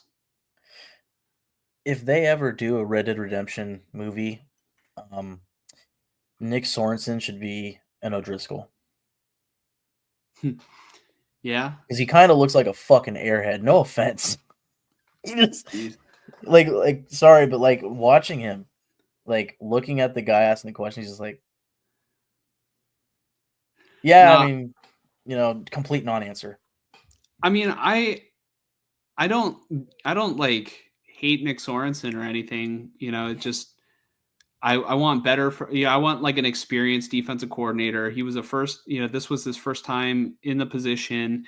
He was a candidate the year before, and they selected Steve Wilkes. And then after this, I guess they didn't like what they got from Steve Wilkes, the previous season, and they decided to, it would have been great if they had replaced Steve Wilkes with Bill Belichick or an established defensive coordinator, but they went with a guy that was a candidate the year before on the coaching staff, and they didn't hire.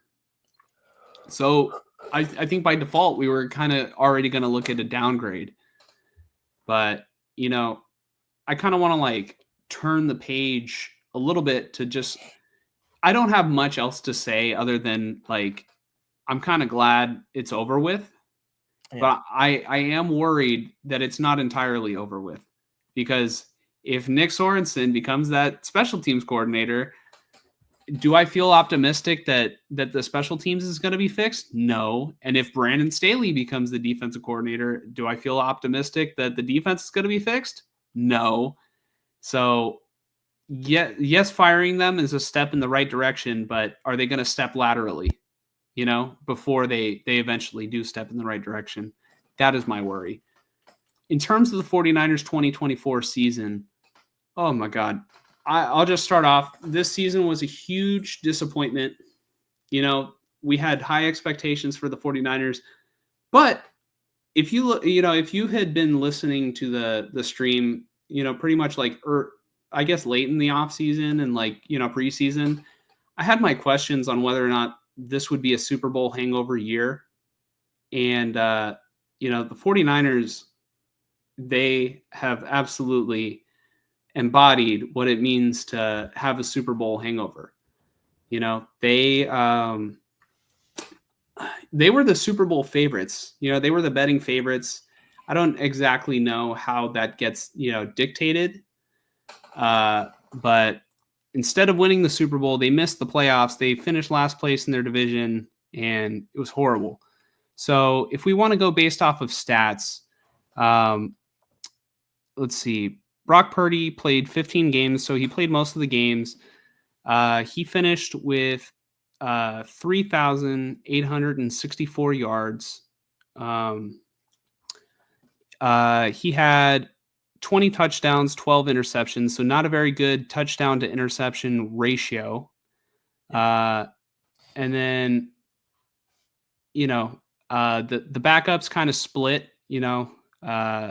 between Brandon Allen and Josh Dobbs. Neither was necessarily entirely effective. Mike, something has come up. Can we take a little break? Yeah, actually, I was just going to ask if I could come right back. I was going to turn my camera off and everything. Yeah. Do we have the little break feature? Yeah. Do it. I've got it right here. I've been wanting to see this. yeah, we're 3 hours in. We just need a little bit of a break, and then I'll kind of take it from the top on the 2024 season recap. Yeah, just everybody excuse us for about 10 minutes. I know, very inopportune. Got to take care of something real quick. Cool.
right, we are back, everyone. Sorry about that. Yeah, one of us just had a Paul Pierce moment. I'm not gonna say who, but yeah. We were at the 49ers 2024 season recap. I'm just gonna take it from the top. The 49ers were incredibly disappointing this year.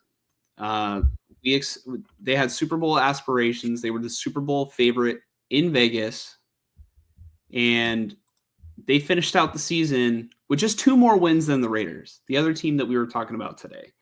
So, yeah, Brock Purdy did not have a great season this year. His touchdown to interception ratio was very. I'm just gonna say it was bad. Like, it wasn't horrible, and Brock Purdy wasn't horrible this year. The offensive line, I think, took a step back this year. Besides Dominic Pooney, Dominic Pooney was definitely a great addition. I couldn't imagine this offensive line without him because Trent Williams missed so much time. But yeah, so Purdy, he attempted 455 passes this year. His completion percentage was good, 65.9. The yards, he didn't hit the 4,000 yard marker, but maybe if he had played another 2 games, we would be, it would be a little bit different. Like maybe if he would have played the final week at Arizona, he would have surpassed the 4,000 yard mark. But yeah, 257.6 yards per game. It left a lot to be desired because, Brock Purdy was like 4th in MVP voting last year. And, we saw the supporting cast around him wasn't necessarily as good as it was the year prior, or really the past 2 years. And so I think what we learned this year about Brock Purdy is that, he's not necessarily a quarterback that will be able to elevate a bad team, but he is a quarterback that can fully manage a really good team. I don't know. How did you feel about Brock Purdy's season this year, Mike? I think it's not far-fetched to say that he regressed. Mm-hmm. And along with the team too. Yeah, but that's not what you want to say when he's going into the expected contract negotiating window. I mean, maybe that helps you guys with the amount that you pay him on an annual basis, but I kind of doubt it because he's a quarterback, Mm-hmm. and he's taking you to Super Bowl. He's taking you to multiple NFC championships. It's not just him, but man, I mean, there's so many other quarterbacks that have been paid $55+ million that haven't done that. Yeah. Dak Prescott, so. Yeah, and then so if we're looking at the rushing side of the sort of offense for the 49ers, really the biggest contribution from the running backs this year came out of Jordan Mason. Jordan Mason had the most yards. I know we talked about the Raiders not having a lot of yards, but not a lot of yards from any single running back. But Jordan Mason played 12 games. He was incredibly efficient on the ground. He had the most carries out of any of the 49er backs. He had 789 yards, which comes out to 5.2 yards per carry, which is it's great. That's a first down every 2 plays. If you really think about it from that perspective. His longest was a 38-yard run, and he had 9 rushes that were 20+ yards. So, Jordan Mason was definitely, very explosive this year while he was still healthy.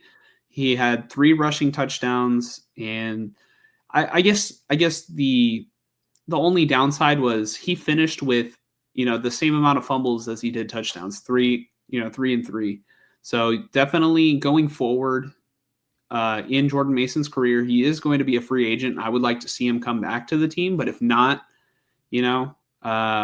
I wish him the best on his next team. You can get running backs pretty much anywhere. Like right now, I feel like if Jordan Mason were healthy and he were on the Raiders, I feel like he would be their starting running back.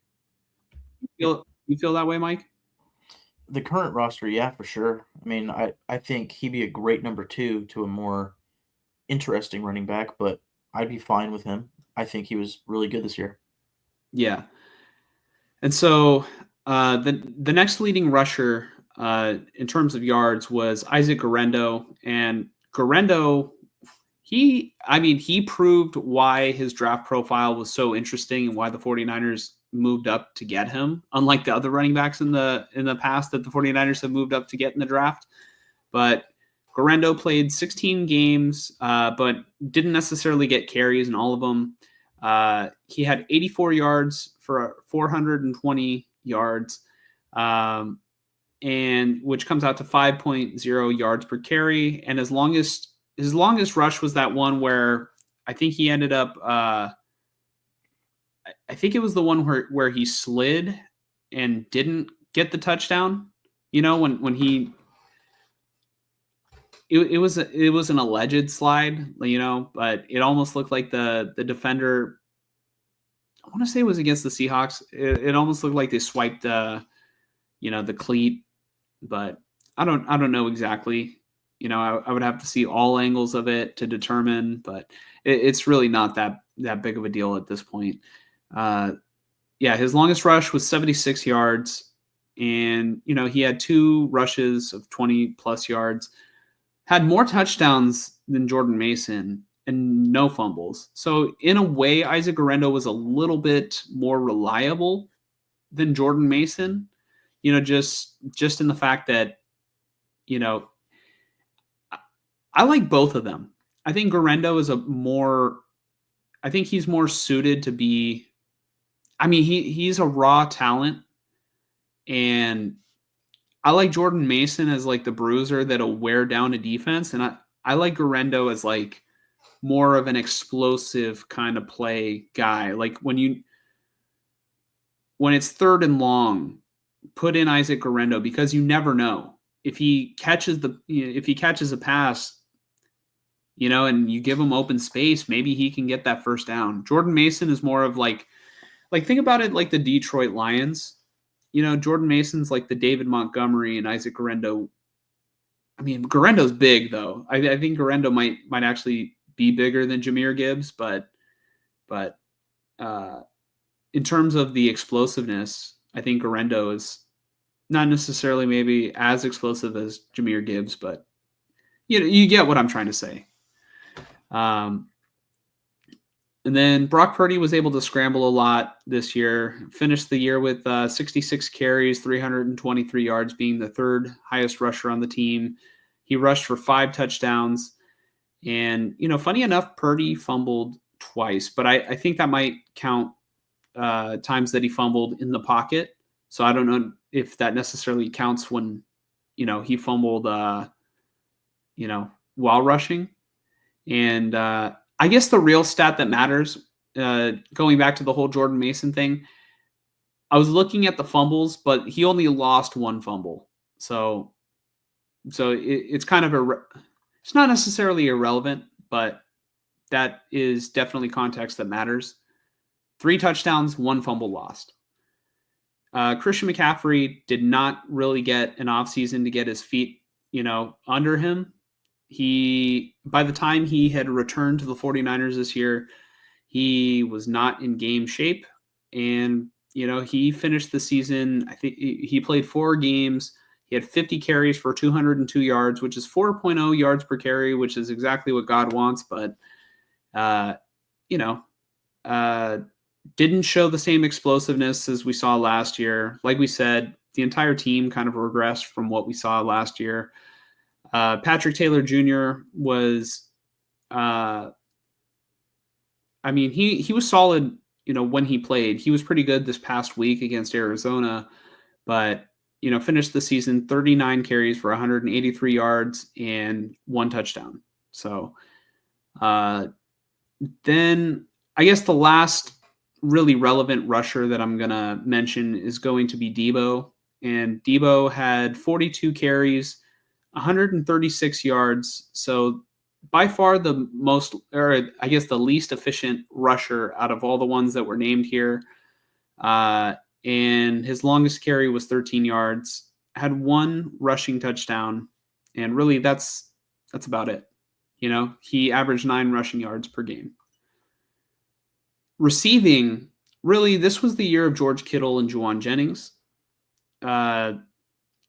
Kittle had 78 catches for 1,106 yards, and he was the only receiver on the 49ers to eclipse 1,000 yards. But yeah, Kittle had 8 touchdowns, and he just had a great year, blocking, receiving. This was like a prime George Kittle year. I hope that he can keep it up. And I guess we'll talk more in the coming weeks about like what the 49ers should exactly do in free agency, because Kittle is eligible for an extension, but so is Brock Purdy. And the 49ers have a lot to figure out this offseason. But in terms of 2024, Kittle, fantastic. Jennings also was great. He was 25 yards shy of 1,000. And Jennings had 77 catches for 975 and 6 touchdowns. Debo did not have a strong year this year. And really, one moment that keeps popping up and, keeps, I guess, weighing down this 49ers season is just kind of how they turned on each other. And one big moment, which I guess is maybe one of the only tangible moments that you can turn to of them turning on each other is when Debo walked over to Jake Moody in the Tampa Bay game. Jake Moody had just missed his 3rd field goal of the day, and he told Jake Moody to lock in, and then Tabor Pepper, started defending Jake Moody, and then Debo grabs him by the throat and pushes him, and Tabor Pepper did the right thing defending his teammate. But we've talked about that already, but that's one of the low points that shadowed this season. And the 49ers won that game. I could imagine if they would have lost that game. But, in retrospect, it probably would have been better to lose the game, draft position-wise. But it's neither here nor there. Debo had 51 catches for 670 yards. So he had half as many yards as George Kittle, practically. Or just slightly over half as many as Kittle. And only had 3 touchdowns this year. Very disappointing year for Debo Samuel. Because, he just set the expectations so high in 2021. And I feel like even the past couple years, he's been better than what he showed this season. So the regression out of Debo, they're going to have to decide what to do with him this offseason, whether they're going to keep him or whether they're going to eat some dead cap and move him. But, that was disappointing. Ricky Pearsall, for most of the season, it was definitely disappointing. But the last 2 or 3 weeks out of Ricky Pearsall have been fantastic. He has actually been contributing. And so that has been one of the bright spots. The 49ers are not making the playoffs, but hey, at least Ricky Pearsall can play. The 49ers might, it seemed like, man, the 49ers are going to have to reload at receiver, but having Ricky Pearsall emerge over the past 2 or 3 weeks, it's promising for a receiver that's going to be, going into year 2. It makes me feel like, man, you know what? Maybe they didn't waste that 1st round pick and they actually got a player, And just think about what Ricky Pearsall had to overcome in order to have the season that, or at least the way he started the year, having to miss those games after nearly losing his life, to where he is now actually playing good football. That's very promising. Mike, do you remember like we were out on, in my backyard draft day, for fantasy, and then you get the notification on your phone. Ricky Pearsall got shot in an attempted robbery in San Francisco. He's in critical condition or whatever Yeah. Like, that was crazy. Yep. And he was a couple inches, one way or the other from maybe not even being with us right now.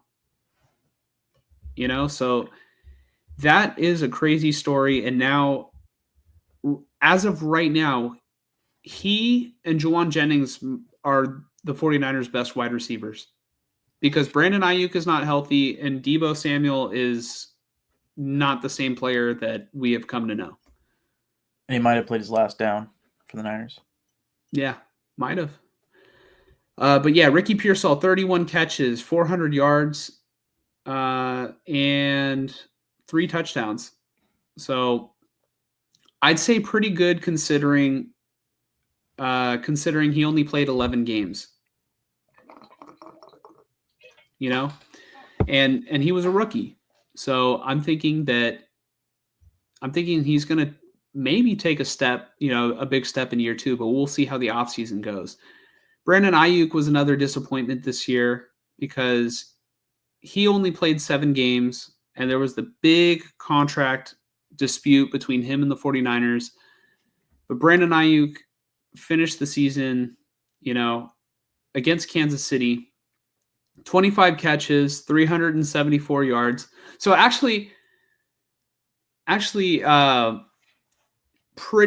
he was, besides Jacob Cowing, Brandon Ayuk was the most efficient receiver in terms of yards per reception, with 15 yards per reception. So he was kind of underutilized, but now, he didn't get a single touchdown this year, but now he's injured, and it was a very serious knee injury. So we don't know what exactly we're going to get from Brandon Ayuk going forward. But yeah, it was, between the contract dispute, the way he handled it, how long it took, and yeah, it was just, it was bad. It was just bad. It wasn't good. Kyle Juszczyk, 19 catches for 200 yards, 2 receiving touchdowns.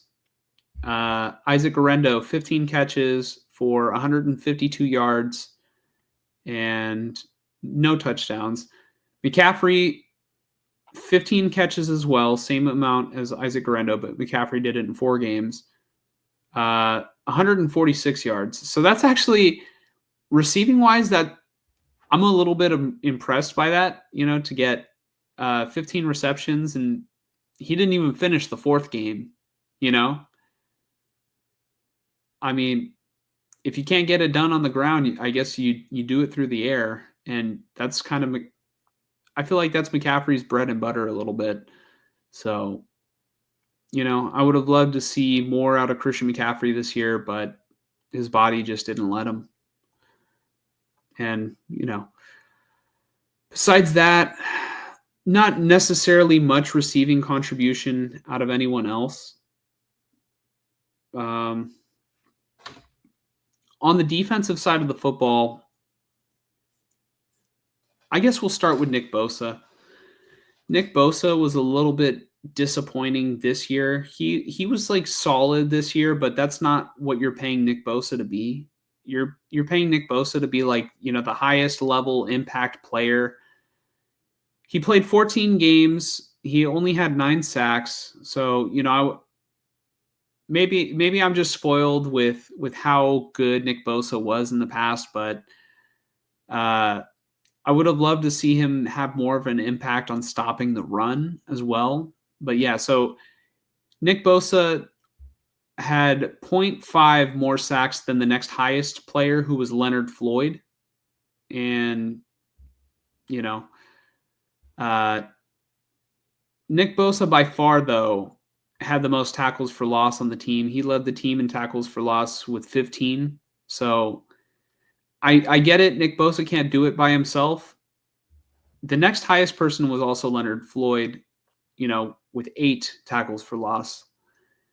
Bosa did finish the season with an interception as well. I think it was one of those plays where he drifted off into coverage, and I thought, man, I want to see Nick Bosa get his first career pick 6 because I thought it was going to happen his rookie year. I thought it might happen on that play. Still hasn't happened yet.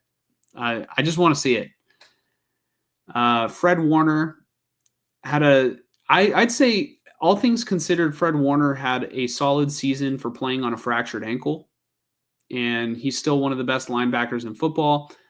This year, Diamador Lenore got his extension and played, I think Diamador Lenore played at a very high level this year.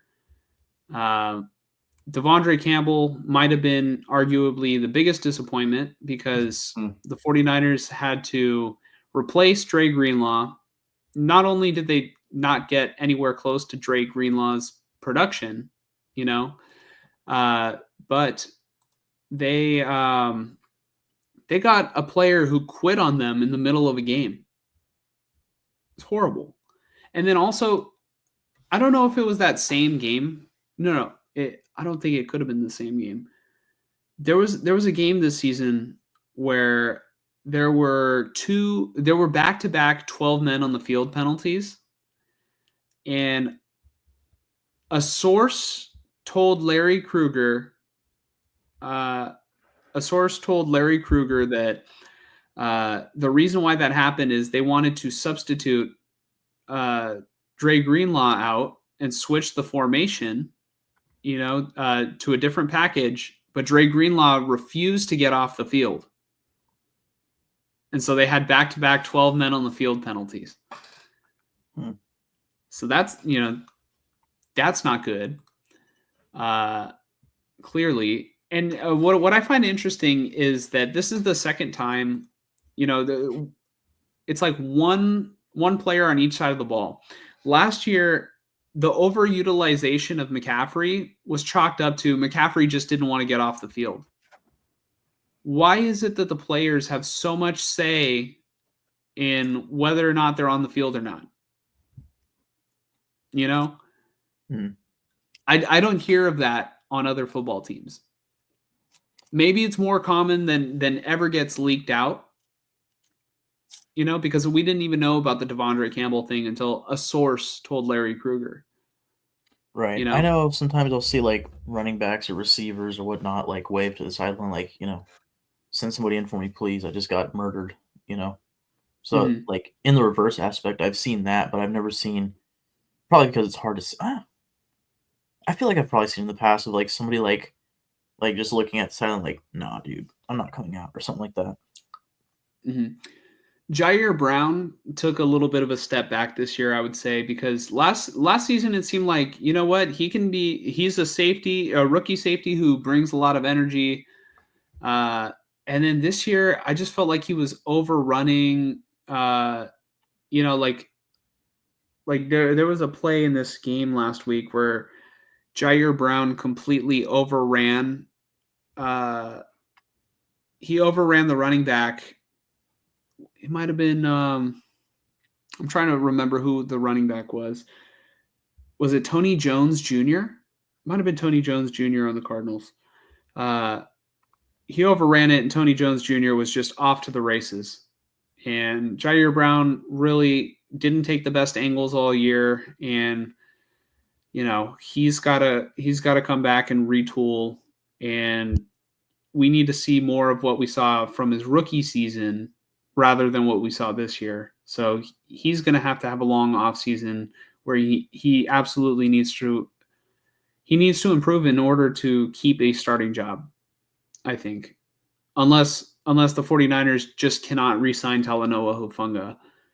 But Malik Mustafa, I think, had a solid rookie season and is constantly touted as one of the hardest hitting players on the 49ers. I think Amon-Ra St. Brown was telling Deebo Samuel, he's like, number 6 on your team? Man, he can hit. So, that's cool. Fun fact about Malik Mustafa is he technically costed the 49ers 3 firsts and a third.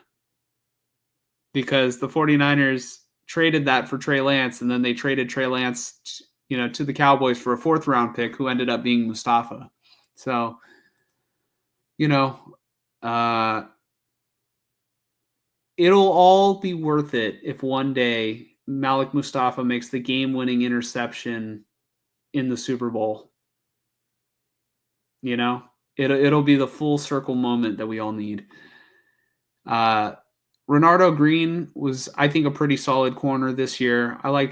I personally liked what I saw out of him, but like I said, the NFL needs to switch to cameras that show every single player. You can't see everything from that side angle view. I mean, I get it. I get the tradition, but there should be multiple broadcasts. So that way people can see it in the Madden form where you see it from the end zone, looking towards the other end zone. Charvarius Ward, like I said, did not play every single game this year. He only played 12 games. I really feel for him because I don't think he's going to be back next year because of, the trauma that he's currently going through with the loss of his daughter. So, that was a big,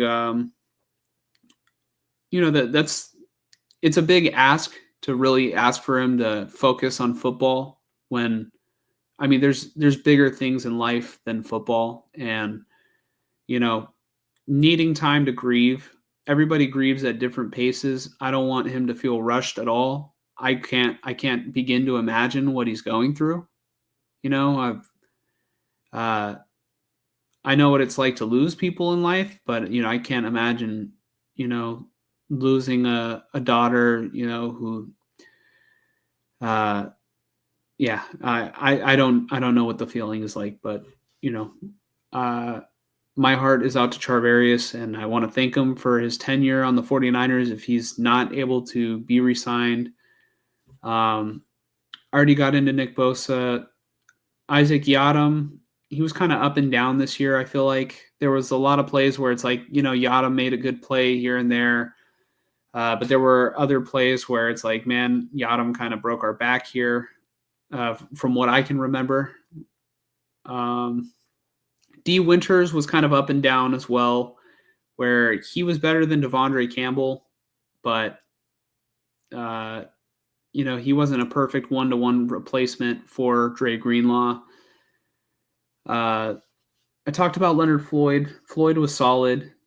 Talanoa Hufanga, he only played 7 games, so I don't know if they can get him back on a 1-year deal, sort of a prove it deal, but that would be great. And really, I'm for the rest, I'm going to go by unit. The defensive line needs to be retooled. The defensive line could not stop the run all year. They didn't really get necessarily good pressure, but that also stems with the defensive coordinator as well, who they fired. So Nick Sorensen being gone, hopefully they can get a defensive coordinator who can generate more pressure. The 49ers seem so fixated on the wide 9, Mike. I don't know why they don't switch up their defensive fronts and why they just run the wide 9. But, I would absolutely love to see them get a little bit more creative rather than just stay in vanilla, 4-man front, soft zone coverage. I think they could benefit from switching it up. And I think they missed out this season by not getting a guy like Vic Fangio. But that's I guess, all I really want to touch on in terms of the players individually, besides, the leaders that I did not talk about. The leaders in tackles were Fred Warner with 131, and the leader in interceptions was Fred Warner with 2. So not a lot of turnovers with this team. Going over the stats, 49ers did average 22.9 points per game, while their opponents averaged 25.6. So they got outscored. The total points, 49ers scored 389 this year and got outscored 436. And so if you want to go by touchdowns, 41 touchdowns as opposed to the opponent scored 50 on them. So, Yeah. The 2024 49ers left a lot to be desired. And I'll just quickly recap, our final predictions. I won't go through each individual one like I did with the Raiders one, but in terms of the number that we got correct, I got 10 correct, correct predictions this year, and Mike got 11. So Mike beat me there. And,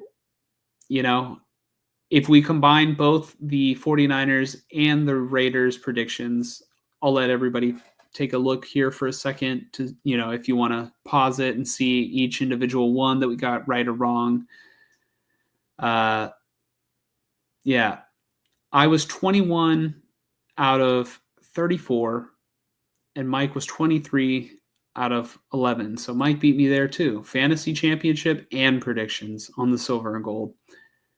And if we want to take a look at our predictions before the season, it was worse. By, I want to say, one game each. So we were pretty close. We were pretty close in terms of what we expected before the season and what ended up happening on our week-to-week expectations. It was a Super Bowl hangover this year. Incredibly disappointing. Yeah. Question, Mike, before we move on, do we want to just quickly touch on our top 5 favorites on each team, or should we save it for next week? Because I think we can knock it out real quick if we want to. I think we can knock it out without like fully explaining every player, Uh-huh. I think if we just kind of give like just top 5 and like maybe one quick reason why, we could do it. All right, let's do it. All right. We are going to talk about our top 5 favorite 49ers this year. All right. I even brought up a little diagram that we could use. Mike, I will let you start. And then I'll start with the Raider list. Number 5 for me is Mr. Fred Warner. Okay. Why? And I'd say that the reason is because he played on that ankle. Mm-hmm. Okay. And still, our best linebacker in the league. This is gonna be. Oh, you know what? All right, I'm gonna switch. Yeah. Oh man, this is tough. But my number 5 was going to be a particular player, but I think I'm going to switch him because this player. No, you know what? My number 5, I'm going to stick with it. Ricky Pearsall. And my reasoning is because Ricky Pearsall, from where he started to where he finished the season, I think is a great story. And I love the way he conducts himself in the press conferences or, anytime he's being interviewed in the locker room. And, I don't know. The last couple of weeks, like every single time that they've thrown him the ball, it's just crazy how my expectations have changed of him in the past couple weeks. Because there was a big point in time where I was like, man, what did they draft him for? And then, like, it was a big roller coaster of emotions. Like, is he gonna, how is he gonna recover? Oh my God, is he gonna make it? Like, yeah. So I pick Ricky Pearsall. Who's your number 4? Malik Mustafa. Nice. Why? Just a badass. He's fun to watch. Hard-hitting safety. It's always fun. Mm-hmm. Like when I actually am watching a Niner game, in depth or like, really sitting down and watching it, not just like in passing. He's a guy that kind of time and time again would flash on the screen for me. Yeah. No, I like Mustafa too. My number 4 is Jordan Mason. He was the leading rusher this year for the Niners. And, I always thought that if he was given a bigger role, he would, I think he would excel. And he did. until he got injured. It was so weird when he got placed on IR because he and McCaffrey both went on IR at the same time. Yep. My number 3 is also Jordan Mason. Okay. And everything you said, but also like just seeing him get his shot and play really well with it. I'd say specifically from a fantasy football perspective, he was really killing it for people in fantasy early on this season. He was a mini Marshawn Lynch this year. Yeah, and I would welcome him to the Raiders in this offseason. Mm-hmm. My number 3 is going to be Dominic Pooney.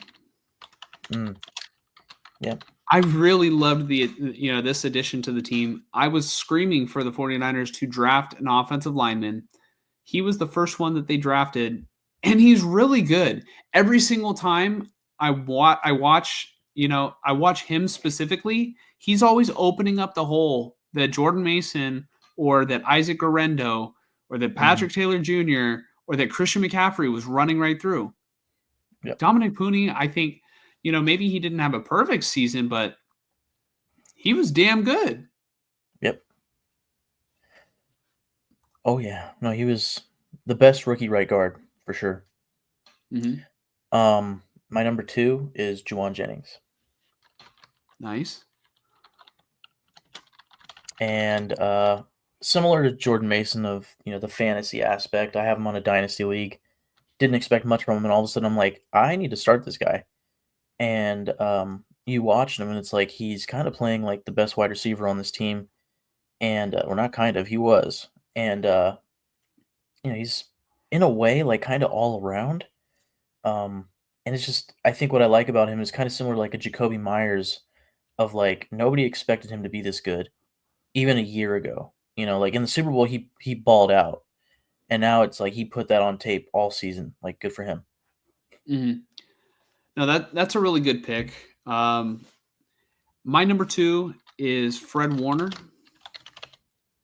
And, like I said, he played on a fractured ankle. He was still playing at a very high level, led the team in tackles, led the team in interceptions. He is the anchor on the defense. Yep. Let's both say our number 1 at the same time. I think it's the same guy. 3, 2, 1. Deebo Jake Samuel. Moody. Yeah. No, it's George. They're just destined to be together. But yeah, George Kittle. George Kittle. There's not much explanation to be had there. He's always been my favorite Niner. As long as he's been on the Niners, and he just knocked it out of the park this year. Yeah, no, he had a fantastic season. He's always been the funnest player to watch. And, this year reignited my appreciation for George Kittle. Not that it was ever gone, but if I ever had any doubts, this year was just, man, Kittle really is kind of, the best tight end in football, but just doesn't get the ball enough. But he did get the ball a lot this year, so I think that helped. But I also like the way he conducted himself with the media, and George Kittle is George Kittle. Do you have any honorable mentions? Nick Bosa, he was doing really good, I think, with like pressures this season. Just being a consistent, havoc on the offense. When he did play, it's always fun to watch Trent Williams. And I think I think that's it. Okay. All right. My honorable mentions are Juwan Jennings. Because, Jennings was awesome. He was probably the best wide receiver this year. He was the best wide receiver this year. I was going to switch him with Ricky Pearsall, but just what Ricky Pearsall had to overcome, I just chose him as the top 5. And like how I feel about Pearsall going forward is definitely intriguing. I almost do want to switch it, and I might switch it after the video, but just for now is how I have it. My next is going to be Isaac Guerrero. and this is in no particular order for the honorable mentions, but I did like watching Garendo's explosive plays this year. And, I feel like he added a dynamic that Jordan Mason wasn't able to add. And, McCaffrey didn't have because he just wasn't in the best of shape this year. And it wasn't entirely McCaffrey's fault. It was his body, And then I did like Trent Williams this year. Are you still with me, Mike? I believe I am. Okay. I just want to make sure because I switched AirPods. Yeah, Trent Williams, when he did play, he's always great. And then I do have two more, so I'm going to need to make room for another one. But I had Brock Purdy, and no, I'll just keep the list at that. I was going to say Josh Dobbs because I like him, but he didn't really play a lot. It was a pleasure to watch him in the last game, but, I am intrigued. I do like watching Josh Dobbs play football. Yep. So, but yeah, this is our favorites for the Niners this year, and we can move on to the top 5 favorite Raiders in 2024. Hit me. All right. My number 5 was Sincere McCormick. And the reason why is because I felt like he was so buried on this depth chart. And then once he played, I felt like actual eye test wise, he looked like probably the best running back this year, but he got injured. So he didn't play much. But when he did play, I think he took advantage of the opportunity and actually he helped make it seem like the Raiders actually did have a run game for like a game or two there. Yep. Number 5, I got Rob Spillane. I think, he played a full season on a contract year. He led the team in tackles, as you would expect. He was a fucking menace in the pass game at times. Obviously, he's always a menace against the run. But he did what he did with a slowly but surely diminished, defense, health-wise. And he was out there for every fucking play, and just being the same Robert Spillane. And I really do hope that they re-sign him this offseason. Mm-hmm. My next player, and you're going to be shocked by this, is Alexander Mattison. Okay. And my reason for picking Alexander Mattison is not so much that he was all world or anything, but I had such a low opinion of Alexander Mattison going in, and I feel like he proved me wrong. He was the Raiders' leading rusher this year. Yeah. Do you remember my opinion of Alexander Mattison? You thought terrible signing, dog shit running back. Yeah. Yeah. So he proved me wrong. So just for that, I give him the benefit of the doubt. He's on my top 5 favorite Raiders this year. Number 4, Trevon Merrick. TRE''VON.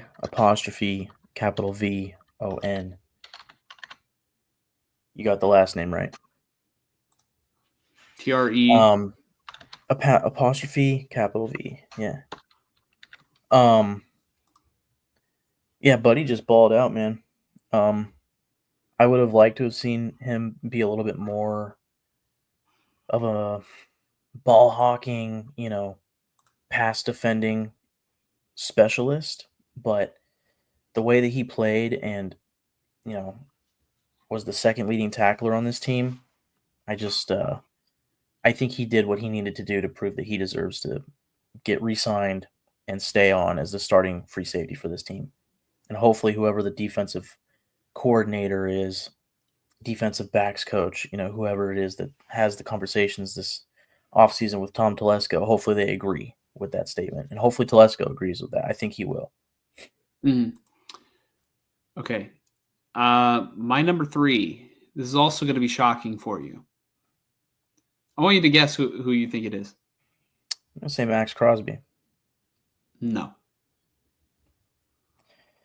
Aiden O'Connell. Yeah, it's Aiden O'Connell. Yeah. I'm choosing Aiden O'Connell because he's another player that kind of proved me wrong because I was a Minshew guy, and I thought Aiden O'Connell this season did play better than Gardner Minshew. Yeah. Yeah, and he actually, like, although his stats aren't, like, crazy, he did progress. Like, that was one point Antonio Pierce was making in his final press conference was like, yeah, Aiden, like, he was asked to be more mobile and to do this, to do that, and he got better at those things. And I'm like, I sat back and I was like, you know what? He's not fucking wrong. Like, I like that. I like that he's still progressing.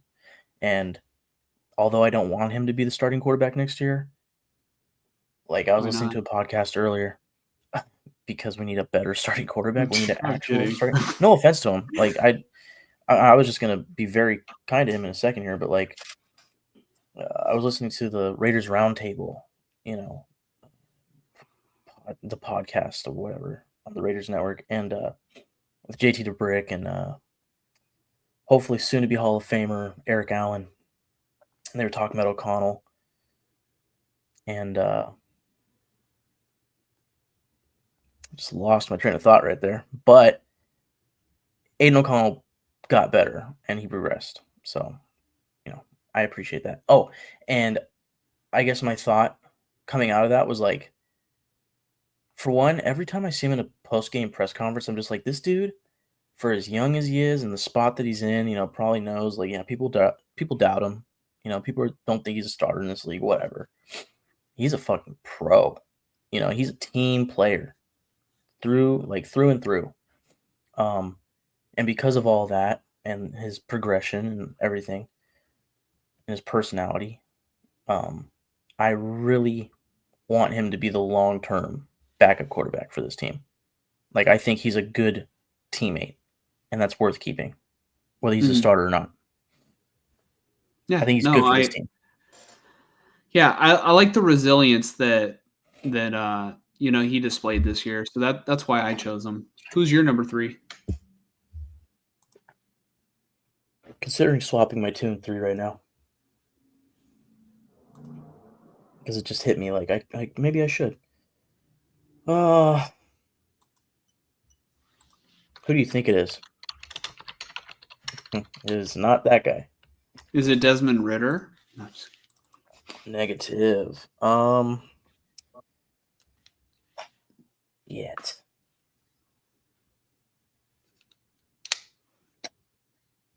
It's Jacoby Myers.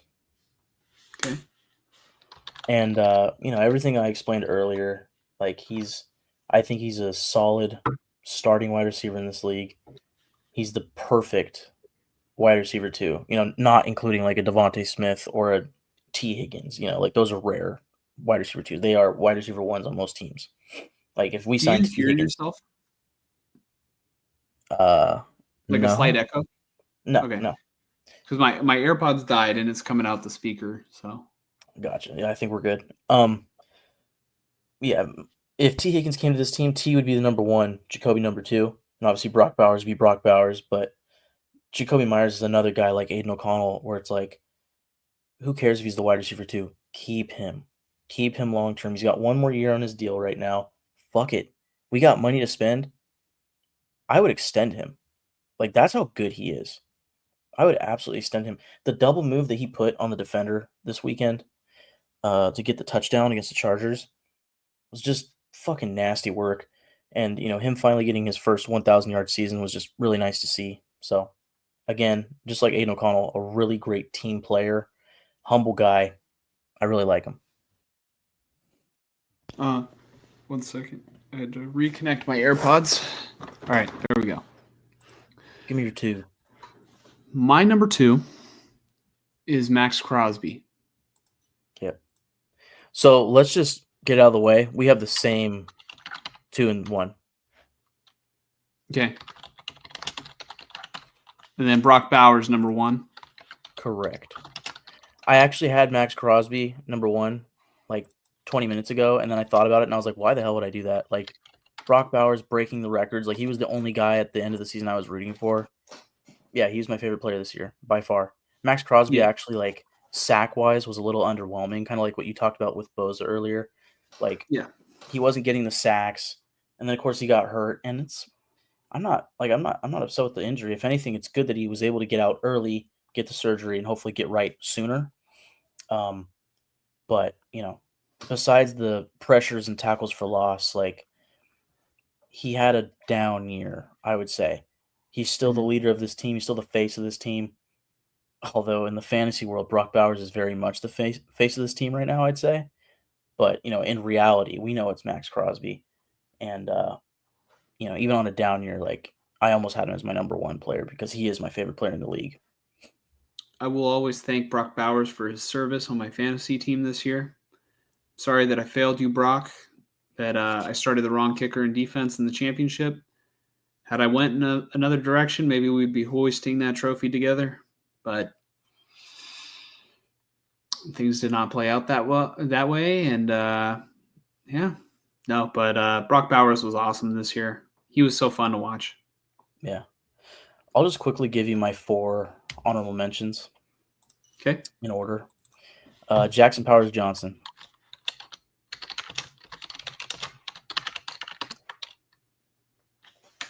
Isaiah Polamau.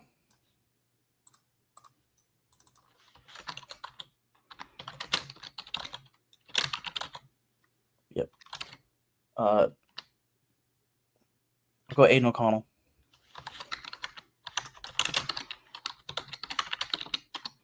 And then Sincere McCormick. You actually convinced me on this. I only had 3, but I like the Sincere McCormick call. Yep. So there you have it, everyone. These are our top 5 favorite Raiders, and really, top 9 for Mike. But I don't have any honorable mentions, because I feel like I didn't get to watch enough Raider games for me to say Isaiah Polamau without being disingenuous. Mm-hmm. Because a lot of the Raider games that I watched a lot of the offense. And then, I like Max Crosby. While I don't agree with the way that he approached like the whole AP thing, and obviously Mark Davis didn't, he's still Max Crosby. So that's why he was at, number 2 still for me. But yeah, this is it here. Time to move on to our final topic. And it's going to be quick. Or at least it should be, but it's going to be fun. So this is not a Raider topic. It's not a 49er topic. This is the only, probably since we talked about like the A's moving out of Oakland, this is probably the first topic where we don't even talk about either team. We just talk about straight up football. There's going to be playoff football this weekend. We're very excited to watch. We're going to be predicting the winners of all these games. It was fun to do last year, and obviously the 49ers ended up going all the way to the Super Bowl. But, we get to pick it now. Mike, Chargers at Texans. Who are you picking? Give me the Chargers. I agree. I also like the Chargers in that one. And I guess I'll go first on this one. I am going Ravens over the Steelers. This is the easiest game to call for me. It's Ravens. Mm-hmm. Okay. Broncos at Bills.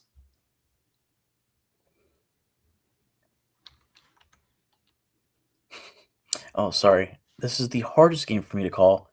Bills, but I think it's going to be way closer than people expect. I'm going with the Bills too. Josh Allen is the X factor. And while I think maybe the Broncos might have a more solid all-around team, I think that Josh Allen it's going to be in Buffalo. It's going to be cold. I mean, the Broncos are used to cold weather because they're in Colorado, but I don't know, man. I think Bills Mafia is going to be popping, and they're the number 2 seed for a reason, and that reason is Josh Allen. All right, so Packers at Eagles. This is very interesting. I'm going with the Eagles. because that offensive line and defensive line absolutely wreak havoc. Saquon Barkley is going to be well rested. Jalen Hurts is even going to be well rested if he plays. If Jalen Hurts doesn't play, this is going to be interesting. But I think Jalen Hurts is going to play because it's been a couple weeks since his concussion. Yeah, I think it's been 2 weeks, so he should be cleared like fucking tomorrow. Yeah. If for whatever reasons he doesn't play, I would pick Packers, but I'm going Eagles for the same reasons as you. Yeah, earlier this season, the Packers did play the Eagles, and I want to say the Eagles might have came away with the win there, but that was in Brazil. This is going to be in Philadelphia. Yeah, that was a lights out game. I can see the Packers winning this one. They are probably the best 7 seed I can remember in a while, but I just think the Eagles, at their peak, they shouldn't get beaten. Not in the wild card round. Most of the Packers' losses came against their division opponents. Yep. Came against the Vikings twice, and I think or did they beat? No, they lost to the Vikings earlier this season, I think. And they lost to the Lions twice. Obviously, they're just not as good. So that's 4 losses right there. Out of what they had 7 losses, 6, probably 6. I think 11 and 6. And one of them came to the Eagles. So yeah. Commanders at Buccaneers. Is it your turn to go first? I think it's my turn. Ooh, owie. Oh man. This to me is the closest one. Yeah, this is pretty tough. Oh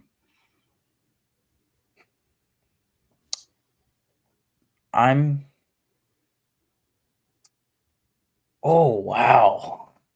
Yeah, you said Bills Broncos is the closest one. This is the closest one. Yeah, that was me giving a lot of respect to the Broncos, and also just the fact that I think there is the opportunity for them to surprise everybody. The Broncos. Yeah, you love you some Denver Broncos, don't you, Mike? You want to give them all the I would be disgusted if they fucking win and the Chargers win. You got all 3 of the other AFC West teams in the divisional round. I'll be fuming. Of all teams, please not the Broncos. I need the Bills to make the Super Bowl from the AFC. Like, that's the only team I can really, truly go all the way in on, other than maybe the Ravens. That being said, this is really tough. Like, I'm leaning Commanders, but then I keep thinking of Bucky fucking Irving. And Baker Mayfield's having a great year. Buccaneers defense isn't that bad. I want to say the Commanders defense is not that good. Wow.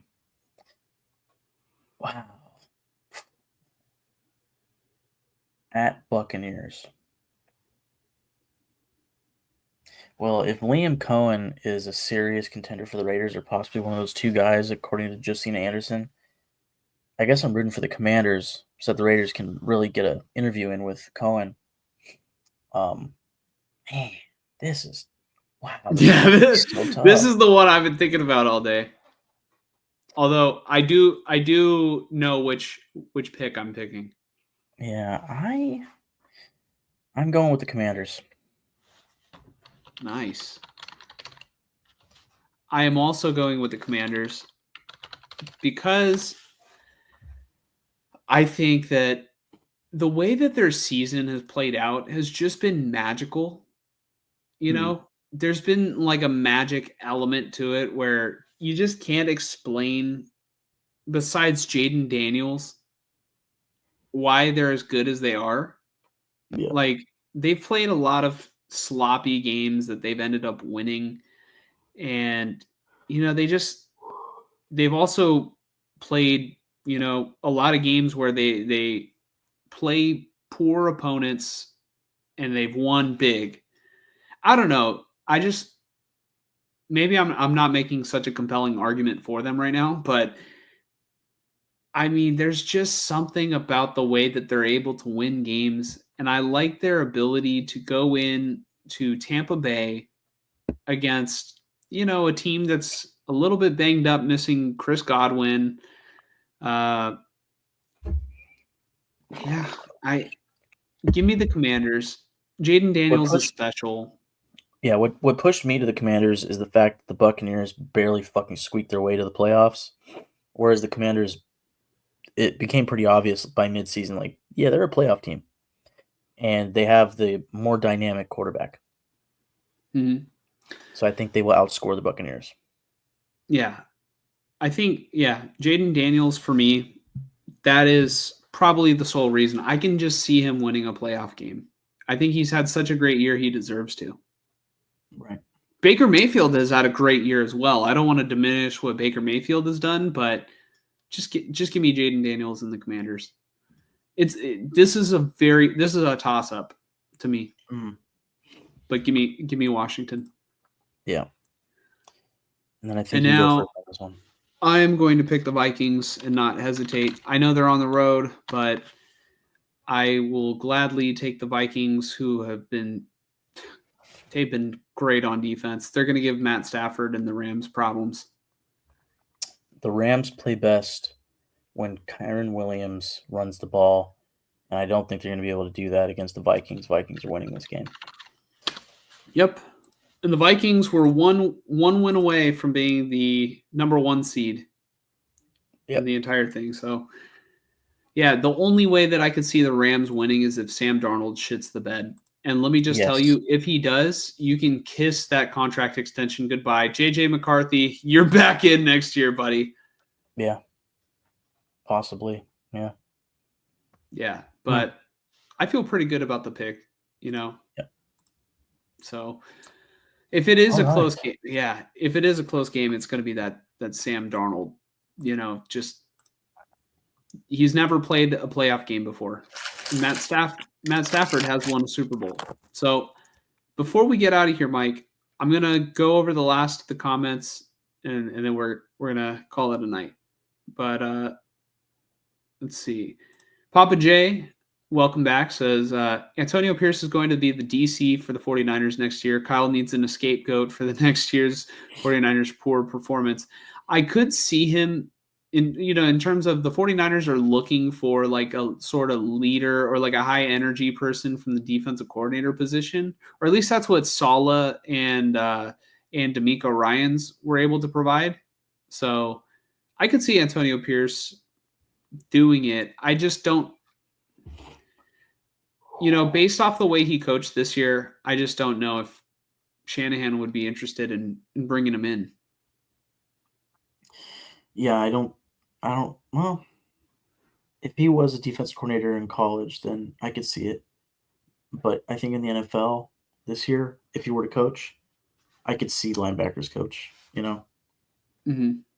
But I could also see him getting something bigger.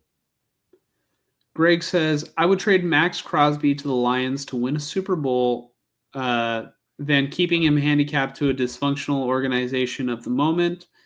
Hopefully get a first for it. Yeah, hopefully get 3. I'm sure the Chiefs would give you a first for it if you really want him to win a Super Bowl. Yeah.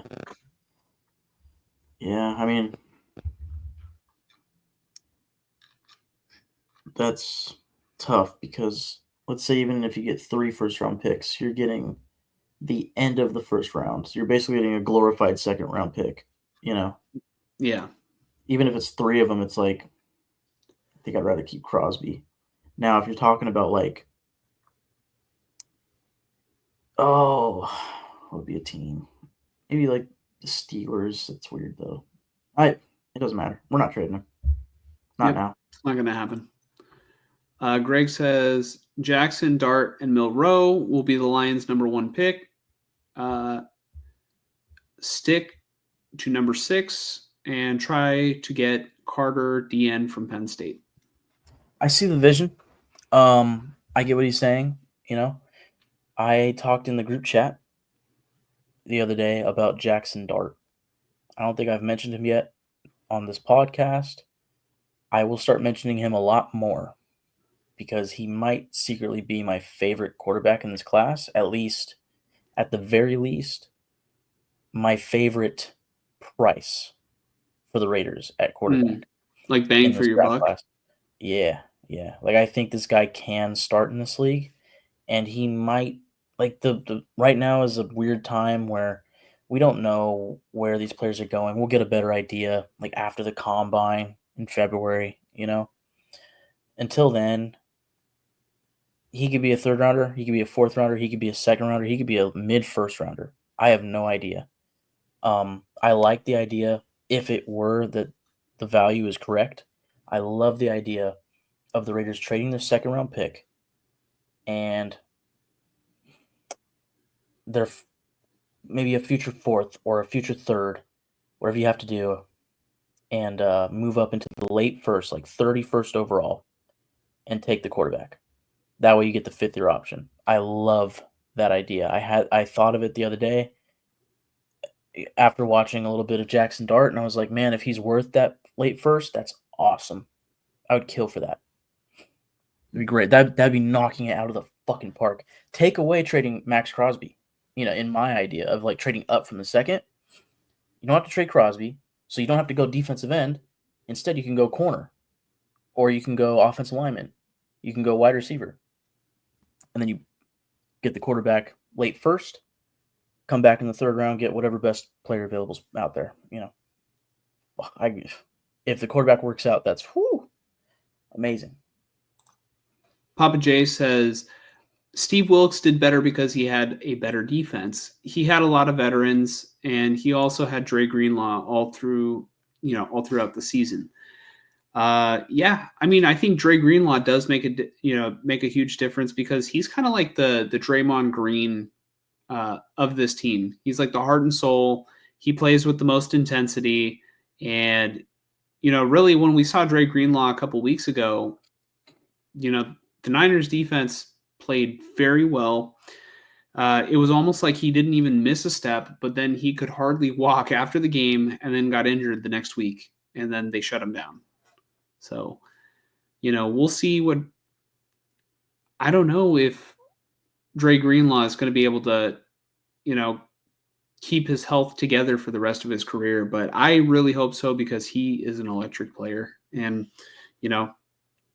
he probably played his last season for the 49ers because I think Fred Warner and his wife had like a farewell party or something along those lines of for Dre Greenlaw possibly playing his last game as a Niner, so yeah, we'll have to see how that progresses, but we'll talk about that more as we progress through the offseason.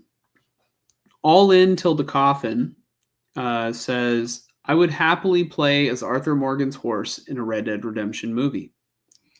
That is the perfect way to end this. Yep. After my conversations you and I had earlier today. Yep. That is absolutely perfect. Mike will play as Arthur Morgan. And, all in till the coffin will play the horse. Yep. And Nick Swanson will be an O'Driscoll. Yeah. It almost sounded like you said Nick Swartzen. I almost did.